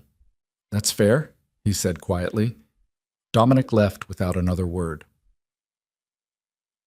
Mutt. Vivian found out about the board vote through her attorney, who called Thursday evening with a brief and professional summary that covered the operational facts without editorially. She was sitting at the kitchen table when the call came, eating takeout directly from the container because she'd stopped performing domestic presentation for no audience, which was one of the small, private liberties of the life she was building. She'd been exhausted all week in the physical way of someone in the 3rd trimester, the kind of tired that sleep didn't entirely correct, and she'd spent most of the day working through correspondence with her own legal team on the divorce filing timeline. She listened to her attorney run through the board decision. When the call ended, she sat for a moment with the phone face down on the table and the takeout container cooling in front of her. She didn't feel the surge of vindication she'd half wondered if she'd feel. What she felt was more like the very specific exhaustion that comes after a long-running anxiety finally resolves into reality. The fear of a thing being worse, in some ways, than the thing itself, because the fear has tentacles and the thing, once it arrives, is just a thing you deal with. She called her sister. "So it happened?" her sister Renee said when Vivian had given her the outline. "Part of it. The rest is going to take time." "How are you doing?" "I'm eating cold pad thai at my kitchen table in my socks," Vivian said. "So, not glamorous." Renee laughed, which was what Vivian had needed. "Do you need me to come this weekend?" "Maybe next weekend. I'm okay right now. She paused. "I just needed to talk to someone who's been on my side this whole time." "Always," Renee said without hesitation. "Always and always." Well, they talked for 40 minutes about things that were not the lawsuit, not the divorce, not the board vote, about Renee's kids and a trip Renee was planning and a terrible movie they'd both watched separately and texted each other about. The kind of conversation that had nothing consequential in it and was therefore exactly what both of them needed. By the time Vivian hung up, she was more herself than she'd been all day. She finished her food, she washed the container. She stood at the kitchen window for a moment looking at the dark yard. The yard that was, she supposed, technically half Ethan's, though she couldn't quite make the geometry of that feel real anymore. Celeste Monroe moved through the week on a separate track entirely, one that intersected with the others only in the way that parallel lines sometimes seem to converge in the distance without ever actually meeting. She had not been idle since leaving Ethan's apartment Saturday morning. Her attorney had been thorough and reassuring on the specific question of her legal exposure, which was more contained than she'd feared on Friday night, though it required careful documentation to maintain. She had also had a conversation Sunday with a woman named Sandra Coe, who ran a boutique events consulting firm that had been trying to bring Celeste on as a partner for 8 months. Celeste had been hesitant, partly because the money wasn't as spectacular as what she'd grown accustomed to, and partly because taking the job would have meant reducing the time available for the maintenance of a social life that had depended significantly on Ethan's orbit. That particular calculation had now changed. She met Sandra for coffee Monday morning and told her she was interested in talking seriously about the partnership.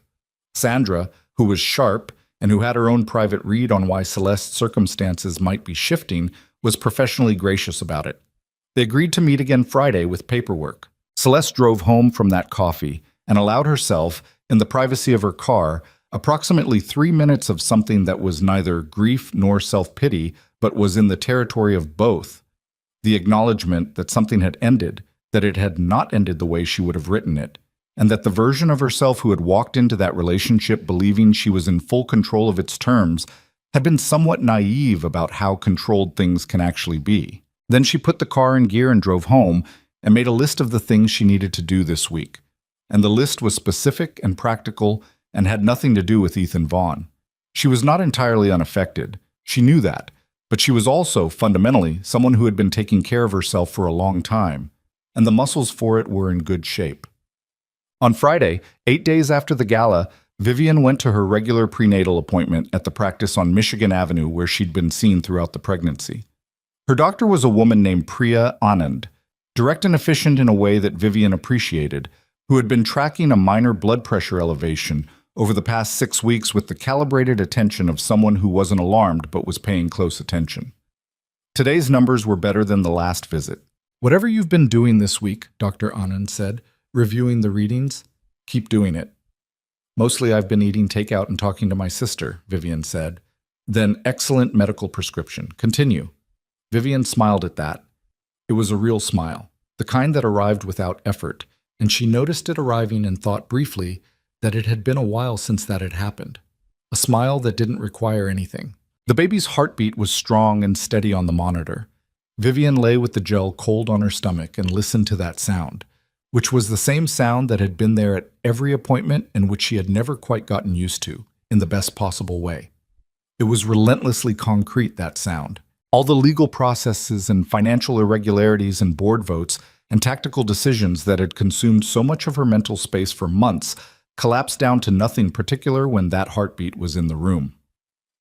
"She's measuring right on schedule," Dr. Anand said. "Active."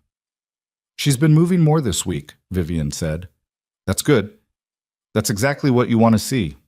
The doctor made a note. "How's your sleep?" "Better than it was. Still not great." "That's the third trimester. That's normal." She looked up from the chart. "Your stress levels. Are you managing?" Vivian thought about the last 8 days, the board vote, the attorney calls, the corridor at the Hargrove Gala, the glass of water in her kitchen at night, Renee's laugh on the phone. "I think so," she said. "It's complicated right now, but I think I'm managing."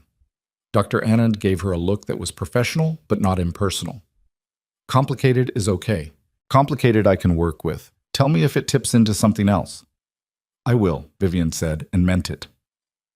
She dressed after the appointment and stood for a moment in the small changing room, listening to the ordinary sounds of the practice around her. Voices in the corridor, a phone ringing at the desk, someone in a nearby room receiving some piece of news that made them laugh. All of it unremarkable and entirely ordinary, the texture of the world continuing. She put on her coat and went out into the November air. The city was doing what Chicago does in mid-November, gray and sharp-edged, the lake wind coming through the streets at an angle, people walking with their heads down and their collars up. She stood on the sidewalk for a moment before going to her car, feeling the cold and not minding it, watching 2 pigeons have an argument over something on the pavement with the committed intensity that pigeons bring to arguments. Her phone buzzed.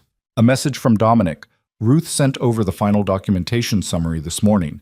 Your team should receive it within the hour. Let me know if you have questions." She read it twice and typed back, "Thank you for all of it." His reply came quickly. "You did the hard parts yourself." She put the phone in her coat pocket and walked to her car. The hard parts. That was one way to put it. She thought about what the hard parts actually were. Not the investigation, which had been painstaking but clarifying.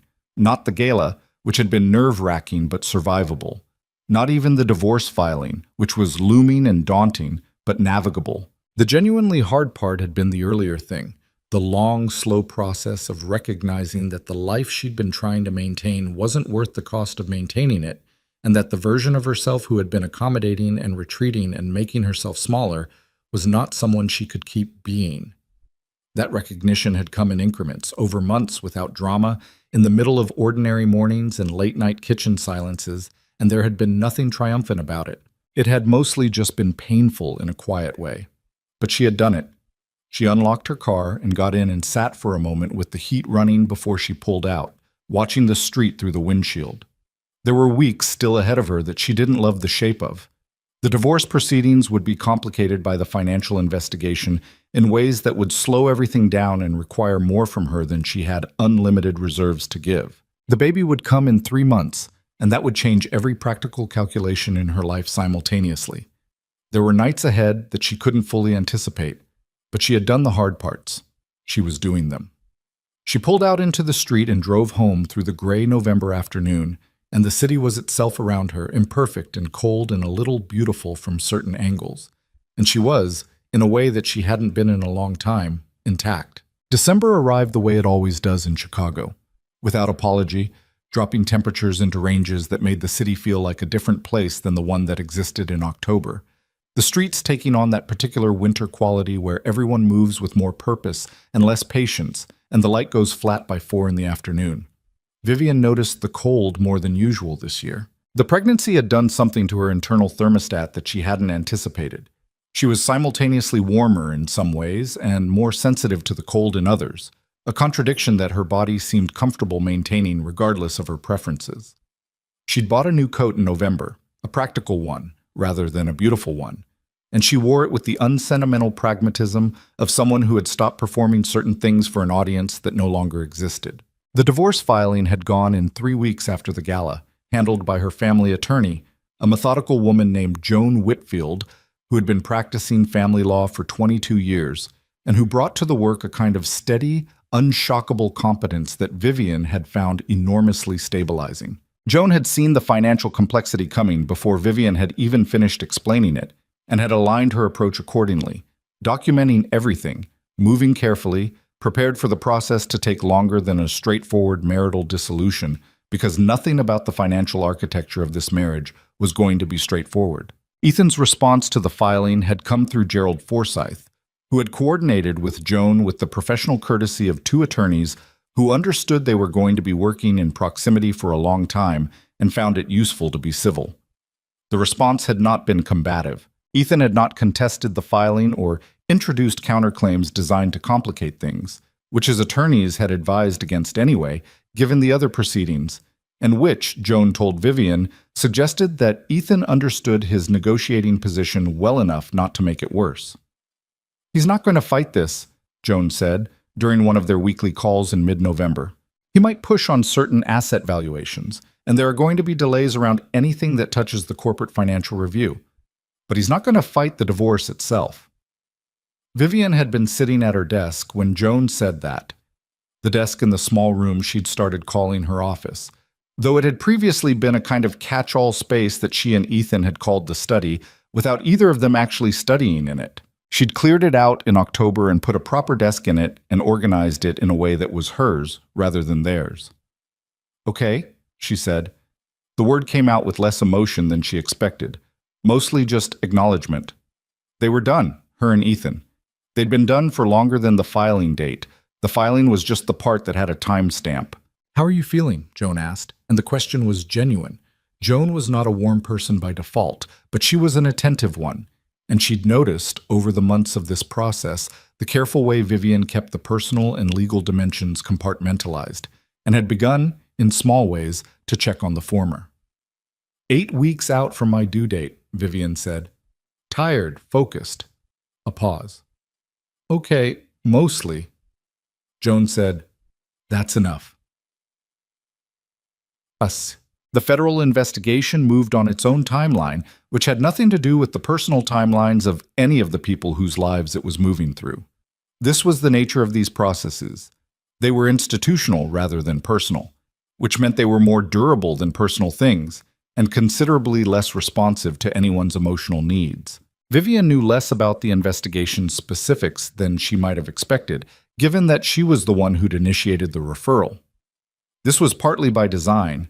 Her contact in regulatory oversight had been careful to keep her at appropriate distance from the active process, and partly because Joan had advised her to maintain that distance deliberately. "Your role in initiating this cannot look like ongoing coordination," Joan had said. "What you did was legitimate. How you handle the distance from here determines whether it stays legitimate." Vivian had understood and agreed, and she had maintained the distance with the same discipline she'd brought to the rest of the process. She read what became public. She did not seek what was not. What became public, in December, started small. A short item in a financial trade publication referenced an ongoing review of certain vault-edge contracts with municipal clients, sourced to a regulatory body's public filing that had appeared without announcement on a government database. The item was dry and specific and generated limited general attention. Within the relevant financial community, however, the investors, board members, analysts, and journalists who tracked companies at VaultEdge's tier, it landed with the particular weight of a confirmation. Because the thing about these situations, as Dominic had understood for decades, was that the information rarely arrived as a true surprise to the people who mattered. What the public filing did was not reveal something unknown. It confirmed something suspected, and the confirmation changed the social calculus. The number of people who could still claim not to know, and therefore not to be obligated to act on knowing, went to zero.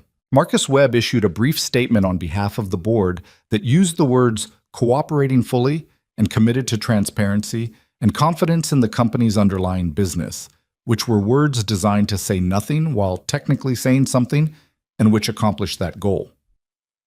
The company's stock dropped 4% in the 2 days following the item's publication, then stabilized.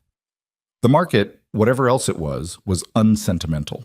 Ethan read the trade item on his phone on a Tuesday morning in his apartment, sitting in the kitchen where a month earlier he had watched Celeste walk out with her bag. He was alone, which was the condition of most of his mornings now. He had been effectively removed from operational leadership at VaultEdge, which meant he went to the office sometimes and did almost nothing when he got there, which was worse than not going at all. He had started not going.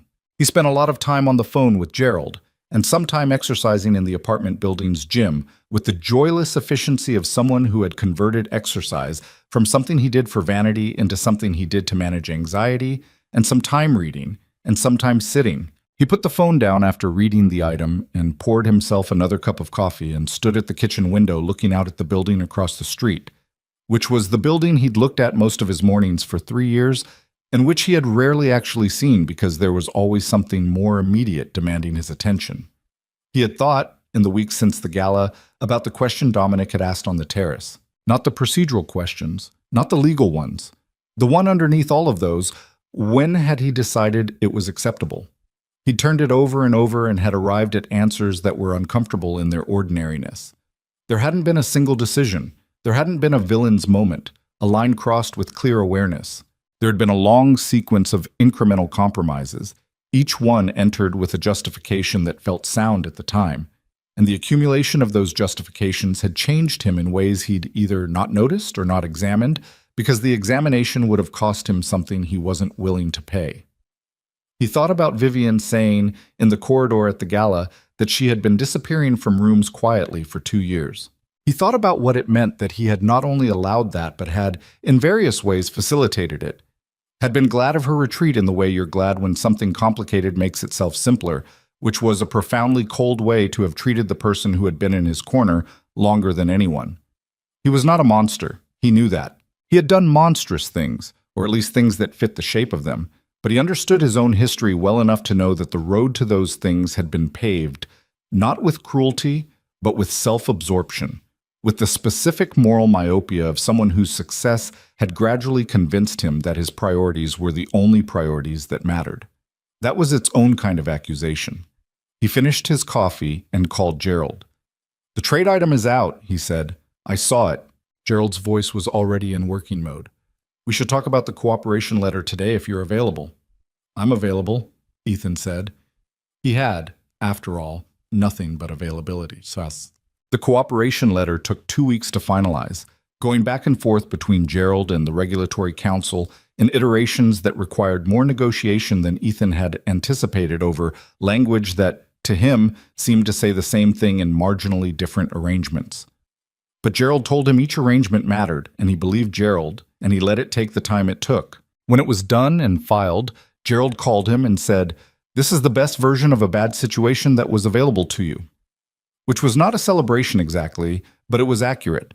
The investor reaction came the way investor reactions always came, not in a single dramatic pronouncement, but in the aggregation of smaller signals. Calls not returned. Commitments to future rounds that quietly evaporated. A profile piece in a business magazine that had been scheduled for the spring issue, and that the editor, with a brief email to Ethan's communications team, decided to postpone indefinitely.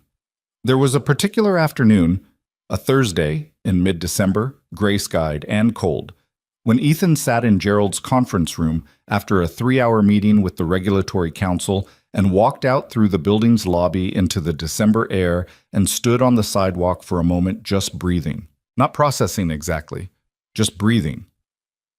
The city moved around him with its usual indifference. He thought about the first time he'd had his picture taken for a magazine cover. He'd been 33. Vault Edge had just closed its Series C, and the photographer had made him stand in front of the company's logo on a plain backdrop and hold an expression that was supposed to convey vision and confidence. And he'd felt, standing there, a particular variety of complete, like he had arrived somewhere he had always intended to reach.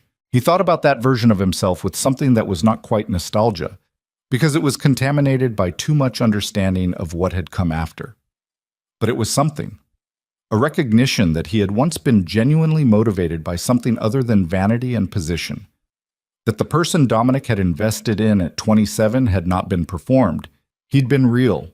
He hailed a cab, told the driver his address, sat in the back seat watching the city go past. He took out his phone and typed a message to Vivian's attorney. Not to Vivian directly, because Gerald had told him not to, and he was following that instruction, but something he'd been turning over for a few days. He wanted to make sure the house she was living in remained in her undisputed possession through the process, regardless of what other asset negotiations occurred. He worded it simply and asked Gerald to forward it formally. It was not a grand gesture. It was just a thing that was right to do. And doing it felt, in a small way, like putting one stone in the right place after a long time of putting things in the wrong places. Vivian spent the third week of December doing something she hadn't done in almost 2 years. She attended a public meeting. It was a planning commission hearing on the near west side related to a proposed mixed-income housing development that had been stuck in community opposition and bureaucratic inertia for 8 months. The project's lead architect was a woman Vivian had worked with years ago on a zoning initiative, and she'd reached out to Vivian in November, tentatively, not sure if Vivian was available or willing or in any condition to engage with policy work given the circumstances of her current life. Vivian had been honest. She was in a complicated period, but she was interested. The work was the kind she used to do before she stepped back, and she missed it in the specific way you miss something that used you fully. She sat in the second row of the hearing room, which was a fluorescent-lit space in a municipal building that smelled faintly of old carpet, and she listened to the testimony for an hour before she was called to speak. Her testimony was 8 minutes long. She spoke about the housing data for the neighborhood, about the displacement patterns over the past decade, about the specific design concessions the development had already made in response to community concerns that hadn't been adequately represented in the opposition's public framing. She had not given formal testimony in 2 years, and she was, in the first 30 seconds, more nervous than she'd expected to be. Her voice slightly too careful, and her hands wanting to do something they weren't doing. By minute 2, she had found the cadence of it. By minute 4, she was herself. Afterward, her architect friend, a compact, direct woman named Simone Park, caught up with her in the corridor outside the hearing room. "You still have it," Simone said. Not as flattery, more as a factual observation. "I was rusty," Vivian said, "for 30 seconds. Then you were not rusty." Simone looked at her. "Are you actually thinking about coming back to this?" "I'm thinking about it," Vivian said. "I have some practical constraints for the next few months." She indicated, with a gesture, the obvious practical constraint. Simone smiled. "Obviously. But after?" "After," Vivian said. "I'd like to do work that matters again." "Yes." They walked out together into the December cold, and Vivian felt something she recognized as wanting. Not the defensive wanting of someone who's been without something for so long that they've stopped expecting it, but the active kind, the kind that had direction in it. Dominic came to dinner at Vivian's house on a Thursday in late December, which had started as a practical meeting. Ruth Chen's documentation summary needed to be reviewed in the context of a question Joan had raised about a specific transaction, but which had evolved by the time Thursday arrived into something with the texture of a social occasion as much as a working one. Vivian cooked, which she hadn't done for company in a long time. Nothing extravagant. She was 8 months pregnant and her energy budget was ruthlessly prioritized, but a real dinner, the kind that required the actual use of her kitchen rather than the performative use of it. She made a pasta dish her mother had taught her, and a salad that used up the last of the good tomatoes she'd found at the winter market on Saturday, and she set the table with the good dishes rather than the everyday ones, not because she felt the occasion required them, but because she'd started making small decisions based on what she actually wanted rather than what was proportionate. Dominic arrived exactly when he said he would, which was a quality she'd noticed about him. He did not approximate his commitments. He brought wine she wouldn't drink. She'd been scrupulous about that throughout the pregnancy, and a small flowering plant in a clay pot that he'd carried under his arm with a slight awkwardness that suggested he'd been uncertain about bringing it. "For the house," he said when he handed it to her. "Or the office, if you have one now." "I have one now," she said. "It can go in there." They worked through the documentation questions over the first 40 minutes of the meal with the professional efficiency of two people who'd been working together long enough to move through necessary business without it consuming the whole evening. Dominic had a specific mind for financial architecture.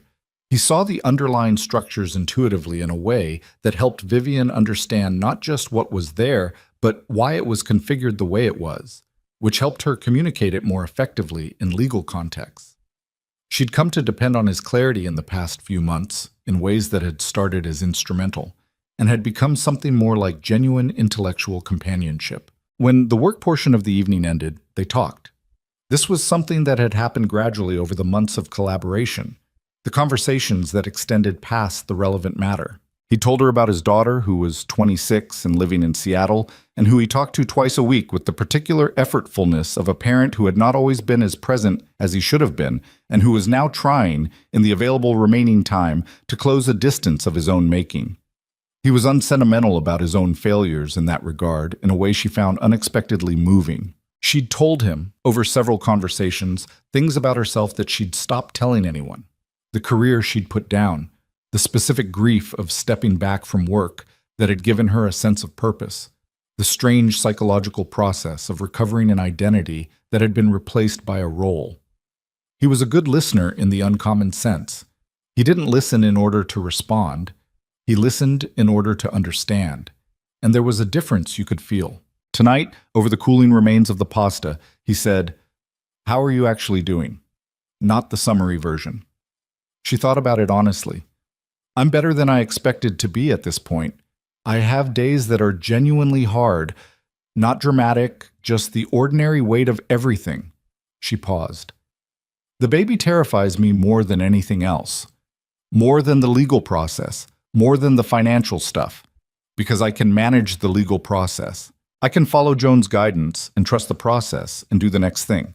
But there's no roadmap for what comes after January." "No," he said. "There isn't." "Does that get easier? The no roadmap part?" He considered this. "I think you stop needing the roadmap to feel safe. The certainty you used to want starts to feel less necessary, and what replaces it is something you trust more anyway." A pause. "That probably sounds abstract." "It sounds right, actually," she said. "It sounds like something I'm in the middle of learning." He looked at her for a moment, not with the professional attention he brought to financial questions, but something more personal than that, and she noticed it and did not look away. "You've handled this with a lot of grace," he said. "I mean that as a genuine observation, not a compliment." "I haven't, really," she said. "I've had bad nights. I've cried more times than I'd like to count. There was a week in November where I could barely get through a phone call without losing it." She paused. "I just didn't do it in public." "That's not the same as not handling it," he said. She held that for a moment. Then, "I know." It was a small exchange. It didn't resolve anything or change anything in the structural sense, but there was a quality to it, an honesty, a mutual recognition of who the other person actually was, rather than who they were in a particular role, that she noticed and carried with her when the evening ended and she stood at the front door while he retrieved his coat. "Same time next week?" he said, which was what they'd said at the end of the last several working meetings. She looked at him. "Yes," she said. "Same time." He walked down the front path in the December cold, and she stood in the doorway and watched him go, and she was aware, quietly, without drama, that she was not watching him go in the way you watch someone you're working with.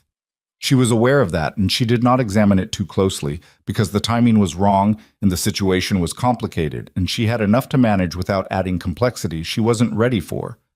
But she noticed. 1. The holidays arrived and were gotten through in the way that the first holidays after the structure of a life changes are always gotten through. With effort, with the assistance of people who showed up, and with occasional moments of genuine sweetness alongside the parts that were simply difficult. Renee drove up from Columbus 3 days before Christmas with her 2 kids, who were 8 and 11, and who had the magnificent quality of making everything about themselves in a way that crowded out adult preoccupations. They ate too many cookies. They watched movies Vivian had no interest in and enjoyed them against her will. The 8-year-old, a boy named Marcus, who had recently become fixated on facts about deep-sea creatures, told her approximately 47 things about anglerfish over the course of the visit, each one delivered with the intensity of someone who believed this information was urgently needed. "That is a lot of anglerfish," Vivian told him on the second day. "I know," he said, with satisfaction. She slept better those nights than she had in weeks. Ethan spent Christmas at his parents' house in Evanston. His parents, who were in their late 60s and who knew the broad outlines of what was happening, and who handled it in the specific way of a generation that processed difficulty through silence and routine and the preparation of large amounts of food. His mother didn't ask questions. She fed him and made him sit in the living room while his father watched football, and treated him with the particular careful normalcy that was her form of mercy, and he was more grateful for it than he knew how to say. On Christmas evening, sitting in his parents' living room while his father dozed in the armchair, Ethan took out his phone and looked at his contacts for a long moment. Vivian's number was still there, the same number she'd had since the first year of their marriage. He looked at it. He put the phone down without calling. It wasn't his call to make. He knew that. She was building something he had no part in, and the appropriate thing, maybe the only decent thing left available to him, was to not insert himself into it. He could want things to have gone differently. He could live with the specific weight of what it felt like to have had something real and to have treated it as replaceable. But wanting and intervening were different, and he'd spent enough of his life confusing them. He watched his father sleep in the armchair. Outside, the Evanston street was quiet and cold, and someone's kid a few houses down was trying out a new bicycle on the cleared sidewalk, wobbling optimistically. January 2nd, Vivian went into labor at 5:30 in the morning. She had been awake for about an hour already. The baby had been restless, and she'd been lying in the familiar dark of her bedroom with the familiar low-grade alertness of the last weeks of pregnancy, when full sleep became more theoretical than actual. When the first contraction arrived, it was distinct enough that she recognized it for what it was, rather than mistaking it for the general discomfort that had become background noise. She lay still for a moment, paying attention. Then she got up, moving carefully, and went to the bathroom, and then came back to the bedroom and sat on the edge of the bed and breathed through the next contraction when it came. She texted Renee, "I think this is it. Don't panic." Renee's response came in under 30 seconds. "I'm not panicking. I'm getting in the car. I love you." She called Dr. Anand's emergency line, described what was happening, was told to come in when contractions were 5 minutes apart, and to call back immediately if anything changed. She thanked the answering service and sat with her phone in her lap and listened to the house around her, the furnace running, the January wind against the windows, the refrigerator making its ordinary sounds downstairs. She had packed her hospital bag in December, which had felt melodramatic at the time and now felt like evidence of good judgment. She got it from the closet. She put it by the bedroom door. She changed her clothes, moving through the process with the slow deliberateness that contractions imposed, pausing when she needed to and continuing when she could. She sat back down on the bed. There was a particular quality to this hour, the dark, the quiet, the specific solitude of it, which was not loneliness but was also not nothing. She had imagined this moment differently in the earlier versions of her life, the ones that now belonged to someone she no longer quite was. She had imagined Ethan being there. She had imagined being afraid and having someone to hold her hand through the fear and having that someone be the right person. She was afraid now. Not of the labor, not of the practical dimensions of what was coming. She trusted Dr. Anand, and she trusted the hospital, and she had Renee driving up the interstate as fast as she legally could. She was afraid in the way you're afraid at the start of something you cannot see the end of, Something that is going to require more from you than you know for certain you have. She breathed through another contraction. Then she picked up her phone and called Dominic. She wasn't sure why she called him specifically, except that she'd been calling him for months with the things she needed to think through. And this was the thing she needed to think through, or not even that. She needed to hear a steady voice while she sat alone in the dark. He answered on the second ring. "Vivian," he said, and he was already awake, or woke the way he answered, fully present. "I'm going to the hospital this morning," she said. A pause. "Are you okay?" "I'm fine. Contractions started about 40 minutes ago. Renee's coming." She paused. "I don't know why I called you." "You don't need a reason," he said. "I'm glad you did." She let out a breath. "Talk to me," she said. "Just talk for a minute." And he did. He talked about something small and inconsequential. A book he'd been reading, a view he'd seen out a window that week, a story about his daughter calling unexpectedly last Tuesday just to talk, not about anything in particular, just to talk. His voice was steady and unhurried, and it filled the dark room in a way that helped. She sat with her phone and listened and breathed, and outside the January wind moved against the windows, and the contractions came at their own pace, and somewhere on the interstate Renee was driving toward her. She was scared, and she was not alone, and she was, for all the imperfect and incomplete and genuinely difficult nature of everything, exactly where she was supposed to be.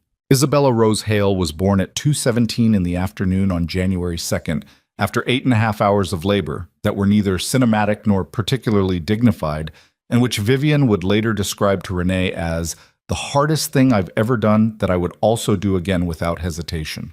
She weighed 7 pounds and 4 ounces. She had Vivian's dark hair, already thick enough to surprise the delivery nurse, and she arrived into the world with the specific indignation of someone who had not requested this transition and intended to make her feelings about it known. The cry was immediate and loud, and entirely without ambiguity, and when the nurse placed her on Vivian's chest, and she quieted. Not completely, not at once, but gradually, in increments, as if she was deciding whether to trust this particular warmth. Vivian felt something happen in her chest that she did not have adequate language for and did not try to find language for. Renee was in the room. She had arrived at the hospital at 8:30 in the morning, still wearing the clothes she'd grabbed when she left Columbus in the dark, her hair not entirely dealt with, carrying a tote bag with unnecessary items she'd packed in a hurry and a box of the specific crackers Vivian had been eating obsessively for 3 months. She had held Vivian's hand through the hardest part of active labor without saying much, because she was a person who understood when words weren't useful and had cried openly at the moment of delivery in a way that she would later insist was entirely under control. "She's so angry," Renee said, looking at Isabella. "She gets it from me," Vivian said. Renee laughed, then cried a little more, then laughed again. "Doctor." Anand did her assessments with efficient calm and said everything looked exactly as it should, and the delivery nurses moved around the room with the practiced quiet of people who had witnessed this particular miracle enough times to handle it without losing their competence to their feelings. Though one of them, a young woman who couldn't have been more than 25, caught Vivian's eye at one point and smiled in a way that was entirely personal rather than professional, and Vivian smiled back. She lay in the hospital bed with Isabella on her chest and felt, for the first time in a very long time, completely present, not managing toward a future outcome, not processing what had already happened, just in the specific room, in the specific hour, with the specific weight of this person she had made. It was enough. Right then, it was entirely enough. Dominic sent flowers, not the elaborate arrangement that would have said something performative, but a simple bunch of white tulips with a card that read, "She's lucky to have you. Both of you are going to be fine." Vivian had Renee put them on the windowsill of the hospital room where she could see them from the bed, and she looked at them in the quiet of that first night when Renee had gone to the hotel across the street and the ward had settled into its nighttime rhythm of distant sounds and soft footsteps, and she thought about the word fine. She had spent months hoping for better than fine. She had been angry, some of those months, at the reduced vocabulary of survival, the way that getting through something becomes the metric when you used to have higher metrics. But lying in the hospital bed with Isabella asleep in the bassinet beside her, she thought that maybe fine had been underselling itself. Maybe what fine actually meant, in the real version rather than the diminished version, was this: breathing, intact, present, with the person you love most in the world within arm's reach. That was not small. That was not consolation. That was actually what mattered. She slept in intervals, which was the only way new mothers slept, and each time she woke, she checked the bassinet with the reflexive anxiety of someone newly responsible for something irreplaceable, and each time Isabella was there, breathing in the particular manner of the very newly born, slightly effortful looking, thoroughly committed, and each time Vivian felt the same sharp gratitude that didn't diminish with repetition. The legal resolution of Ethan's situation moved through the first quarter of the new year with the grinding institutional pace that these processes maintained regardless of anyone's personal timeline. The regulatory proceeding had settled into a formal investigation with defined parameters, which Gerald had navigated with the cooperation agreement as the foundational document and the outcome. When it arrived in March, after months of negotiation between Gerald's office and the Regulatory Council, was a consent order that required Vault Edge to make restitution to the two affected municipalities, restructure its financial reporting processes under independent oversight for 3 years, and pay a civil penalty that was significant without being existential to the company. Ethan was not criminally charged. This was the outcome Gerald had worked toward from the beginning, and its achievement required the cooperation agreement to have been genuine and the documentation Ethan had provided to have been complete. And both of those things had been true, which was itself a choice Ethan had made when he could have made different ones. The consent order was public. The trade publications covered it. The general press gave it a day or two of moderate attention. Within a week, it had moved below the fold of whatever was currently more interesting in the business world, which was how these things went, intensely relevant for a short window, and then absorbed into the background of an institution's history. Vault Edge survived. This surprised some people who had predicted a more dramatic collapse, but the underlying business had always been the part that actually worked. The technology was sound, the product had genuine market traction, and the 4,000 employees who had nothing to do with the Malta entity showed up and did their work through all of it. The interim CEO, a steady operational executive named Karen Toth, who'd been brought in during the board suspension period, turned out to have a stabilizing effect on the company that several board members quietly noted was considerable. There were discussions in the spring about whether the interim designation needed to be reconsidered. Ethan had no operational role in any of this. Under the terms agreed with the board, he had relinquished his position formally in February, retaining a minority shareholder stake that Gerald had fought to preserve as the one viable remnant of the thing he'd built. He was 38 years old and had, in a technical sense, lost the company. He spent several weeks being unable to think about that clearly before being able to think about it clearly, and then spent several more weeks thinking about it with an honesty he hadn't previously applied to much of anything. He talked to a therapist. This had been Renee's suggestion, communicated to him through the unlikely channel of a brief, civil text exchange. She had, against her own instincts, reached out to him in February with a message that said simply, "Isabella is healthy. Vivian is okay. I think you should talk to someone." He had stared at that text for a long time before responding, and what he'd eventually responded was, "Thank you for telling me. I will."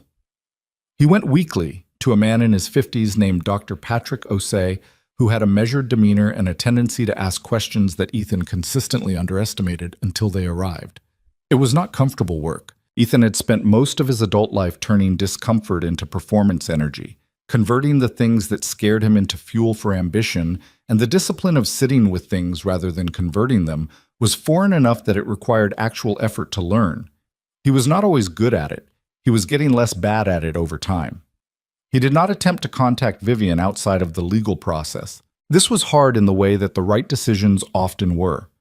Not dramatically hard, not in a way he could justify drawing attention to, but the ordinary hard of doing something you didn't want to do because you understood, clearly and without room for self-deception, that it was what was required. He understood that he had forfeited certain things. The understanding didn't arrive as a dramatic revelation. It arrived the way honest reckonings usually did, in increments, Through the repeated act of sitting with facts that didn't rearrange themselves into more comfortable configurations no matter how long you sat with them. He had forfeited the right to be in Vivian's life in the way he'd once been. He had forfeited the possibility of knowing his daughter in the daily, present way that geography and custody arrangements and the specific damage of what he'd done all conspired to prevent. He could work, through the legal process, toward a role in Isabella's life as she got older. That was available to him if he did the slower, less glamorous work of becoming someone who deserved it. He intended to do that work. He did not expect it to be fast or to feel good or to redeem anything that didn't need redemption so much as it needed time. The divorce was finalized on a Wednesday in April, in the matter-of-fact institutional way of finalizations, documents signed, notarized, filed, processed by a court system that handled dozens of these each week without particular ceremony. Joan Whitfield called Vivian at 11:30 in the morning to confirm it was done, and Vivian said thank you, and Joan said she'd done good work and wished her well with a sincerity that was genuine rather than formulaic, and they hung up. Vivian was sitting in her office, the room she'd cleared out and claimed, the one where Dominic's clay-potted plant sat on the corner of the desk, small and green and persistent, with Isabella asleep in the baby monitor's visual range, in the way that new mothers conducted all business, always with one eye on a screen or a door. She set the phone down after Joan's call and looked at the plant for a moment. 12 years of a life together. A marriage that had started with genuine love. She was certain of that, had been certain of it even in the worst months, because the certainty was what made the loss so specific. A child she was raising alone for the present, with the support of people who had earned the right to that role. A financial reality that was significantly altered from what it had been, but that was, Joan had confirmed, sustainable. The settlement had been equitable in the way that equitable things can be when one party's negotiating position has been substantially damaged by their own choices. She was 35 years old. She had a 3-month-old daughter and a house that was hers and a career she was in the slow process of reconstructing, and a life that looked nothing like the one she'd planned and was, in most of the ways that she could assess clearly, more honest than that planned one had been. She picked up the phone and called Renee. "It's done," she said when Renee answered. A pause. "How do you feel?" "Strange," she said. "Not sad exactly, just like the end of a thing." "That's because it's the end of a thing," Renee said. "That's profound. I have my moments." A beat. "Are you okay?" Vivian looked at the plant on the desk. She thought about that word, okay, and the various meanings it had held over the past year. The cautious version, the provisional version, the version that meant nothing dramatic was wrong, and then the other version, the one that meant something more than the absence of disaster. "Yeah," she said. "I am." And she meant it in the second way. Spring came late that year, dragging its feet through a cold April before finally arriving in May with the particular suddenness of Chicago springs.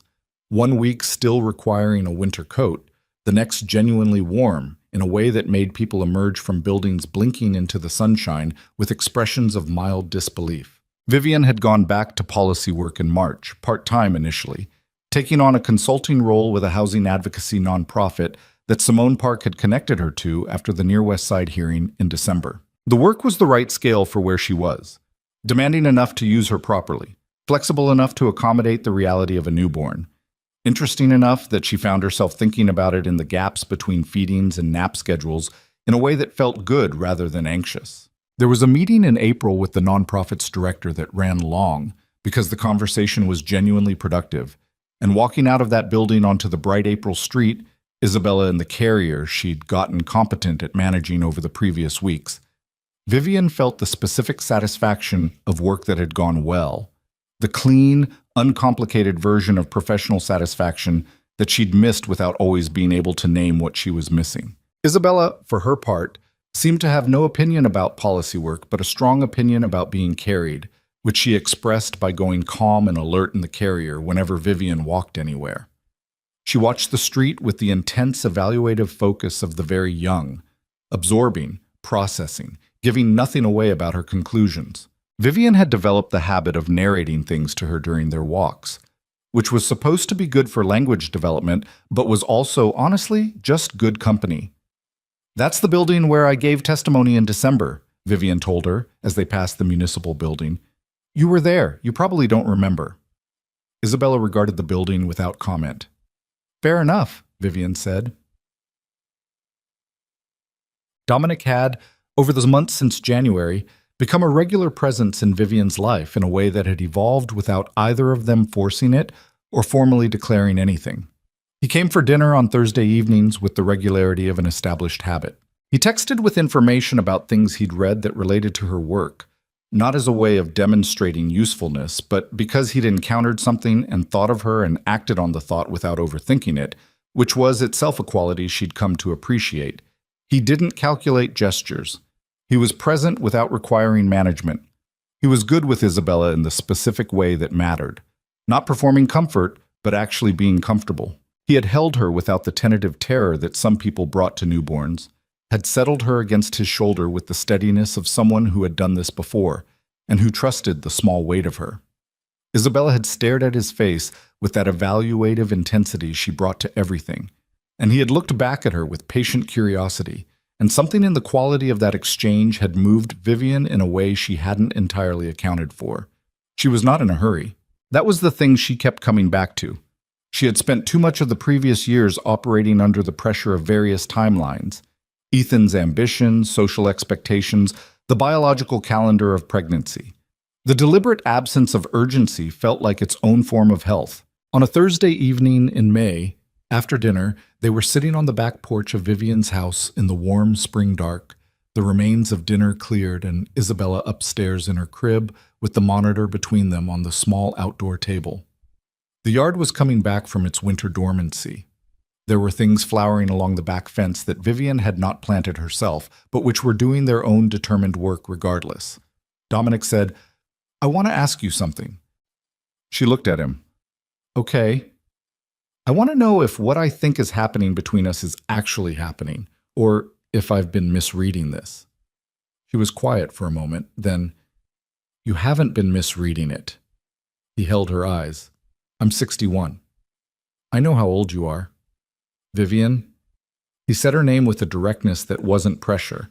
It was just honesty. "I'm not looking for something that has one function. I'm not filling time. I want to be sure you understand what I mean when I say I'm interested in this."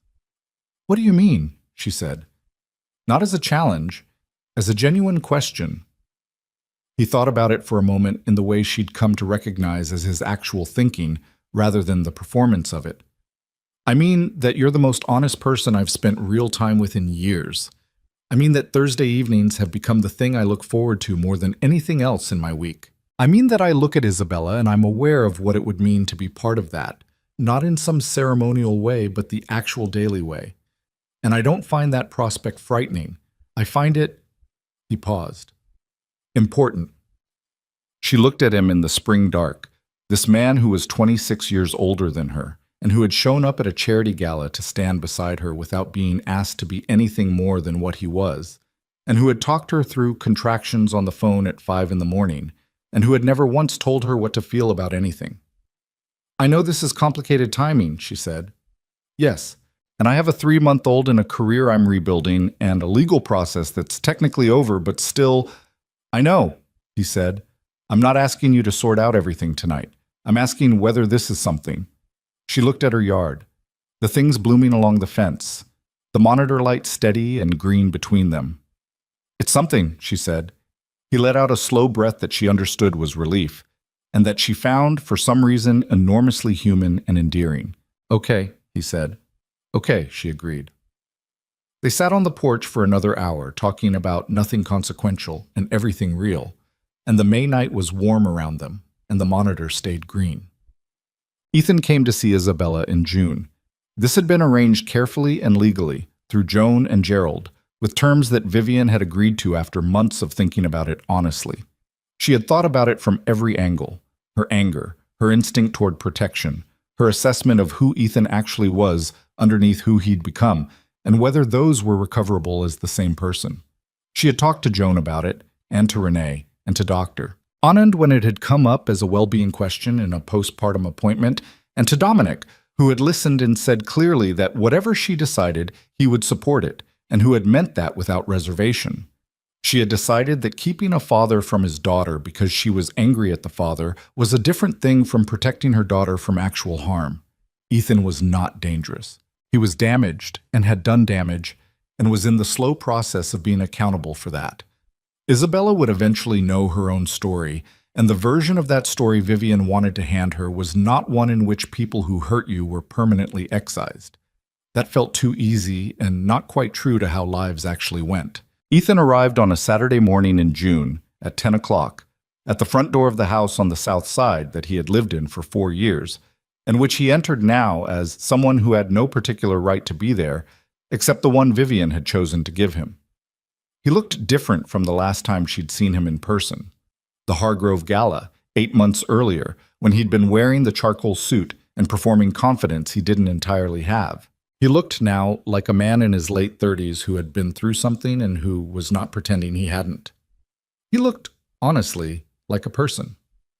"Hi," he said at the door. "Hi," she said. They were not comfortable with each other.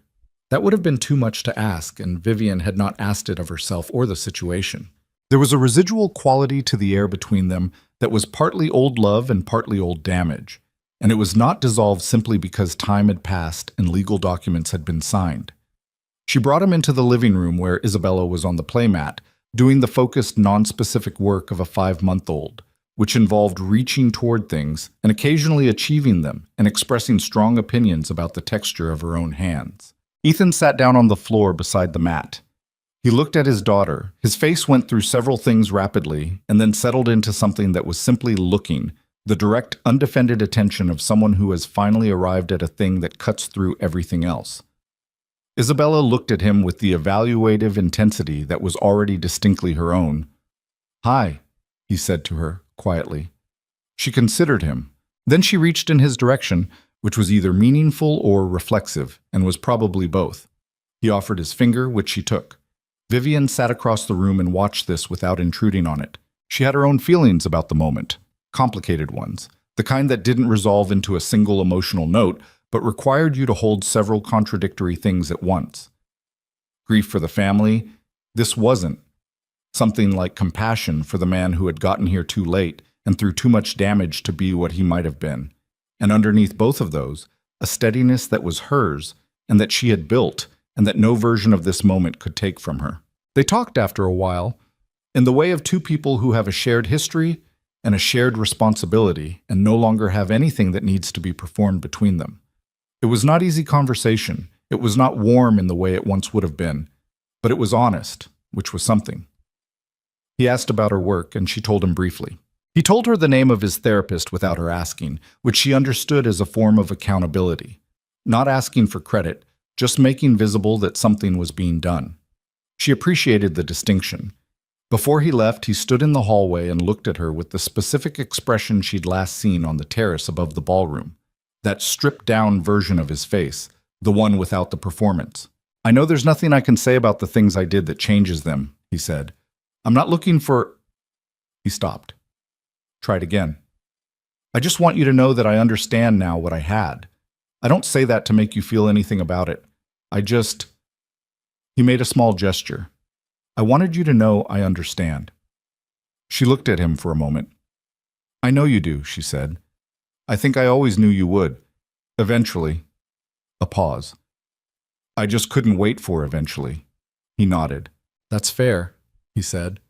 The same words he'd used to Dominic on the terrace. She didn't know that, but they were the right ones. He left without drama, walking down the front path the way ordinary people leave ordinary houses, and she closed the door and stood in the hallway for a moment before going back to Isabella. There is a particular thing that happens to people who have been through something like what Vivian had been through.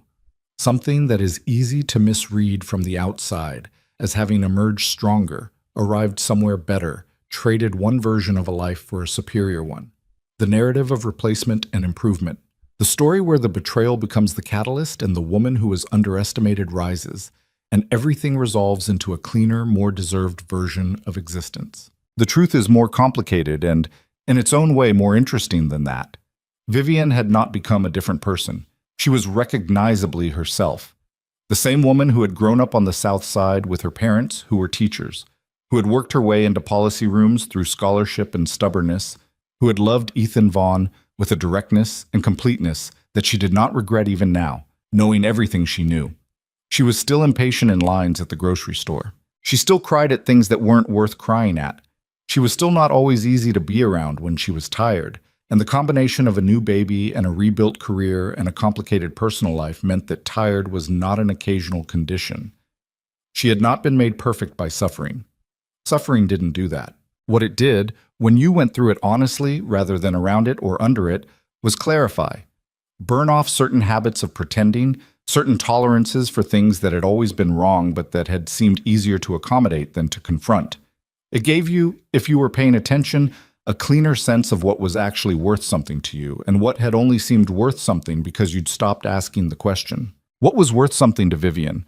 The specific weight of Isabella on her chest in the early mornings before the day started. The work she was doing, which was real and had consequences she could trace. The friendship with Simone, which had deepened since December into something she hadn't had room for in the years when she'd been too busy maintaining someone else's life to maintain her own. The Thursday evenings on the back porch. The plant on her desk, still alive. What she had learned, which was not wisdom in the decorated sense, not something she'd put on a wall, was something simpler. That the cost of not asking for what you needed had a number, and the number was higher than she'd imagined. That dignity in the form of quiet accommodation was often just fear dressed in nicer clothes. That the people who loved you correctly would not ask you to be smaller than you were. And that the people who did ask that were not asking out of love, whatever they told themselves. She had learned that she was capable of more than she had been allowed to demonstrate during the years of gradual retreat, and that capability, once recovered, felt like something that belonged to her. Not to a situation, not to a relationship, not to anyone's assessment of what she was worth. She had learned that starting over, which had seemed like loss and in many ways was loss, could also be the thing that gave you back yourself. On a Saturday in September, when Isabella was 8 months old and the summer had finally agreed to wind down and the light had taken on the particular quality of early fall, Dominic came to the house for dinner as he always did on Thursdays. Except that it was a Saturday, because the previous Thursday he'd been in New York for a board commitment, and they'd shifted the evening without making a particular thing of it. After dinner, while Isabella sat in her high chair conducting experiments with sweet potato puree that had inconclusive but enthusiastic results, Dominic said, "I want to show you something." He had an envelope. Inside the envelope were photographs of a house. Not a grand house, a 2-story craftsman on a tree-lined street in Logan Square, with a wide porch and a yard that had been left somewhat to its own devices and would require someone with more interest in gardening than Dominic had to bring into proper shape. It had an office with built-in bookshelves. It had a bedroom on the ground floor and 3 upstairs. It was 3 miles from the house Vivian was currently living in. "I bought it last week," he said. She looked at the photographs, then at him. "That's not subtle," she said. "No," he agreed. "I've never been particularly good at subtle. I'm better at direct." He paused. "I'm not asking you to move. I'm not asking for anything immediately. I'm telling you that I'm serious about what this is, and that I'm making decisions that reflect that seriousness, and that when the timing feels right, for you, at your pace, I would very much like to live in the same neighborhood as the people who matter most to me." Isabella, from the high chair, chose this moment to express a strong opinion about the sweet potato puree, which involved most of it ending up on the tray and a portion of it somehow on her forehead. Vivian looked at her daughter, then back at the photographs. Then at the man sitting across her kitchen table with his reading glasses pushed up on his forehead, and an expression of careful honesty that she had come to trust, the way you trusted things that had proven themselves through repeated exposure rather than grand declaration. She started to laugh. Not because it was funny, exactly. Because it was real and improbable and exactly what it was. "Logan Square," she said. "Good schools," he said. "I checked." "You checked the schools." "I'm thorough." She set the photographs on the table and looked at them. The wide porch, the overgrown yard, the built-in bookshelves in the office. "Okay," she said. Okay meaning I hear you," she said. "Okay meaning I'm glad you did." She paused. "Okay meaning Let's see what this looks like. He reached across the table and covered her hand with his, briefly, without ceremony. Then he reached for the paper towel and handed it across to deal with the sweet potato situation, which had escalated. The life that assembled itself over the months that followed was not the life Vivian had planned when she was 28 and in love with a man who was going to change the world, and she was going to be beside him while he did. It was quieter than that life. It was also, in the ways that turned out to matter, bigger. She went back to policy work full-time in the spring, in a director-level role at the housing nonprofit that had grown out of the consulting work, and that gave her scope to do the kind of systemic work she'd spent years thinking about from the outside. It was hard in the way of work that was genuinely trying to change something, slow and resistant, and occasionally demoralizing, and also worth it in a way that could be measured, which was what she'd always wanted from work. Dominic moved into the Logan Square house. He and Vivian were not living together. Her house was still her house, Isabella's house, but the geography of their lives overlapped in the natural way of two people who had chosen proximity and were figuring out what it meant.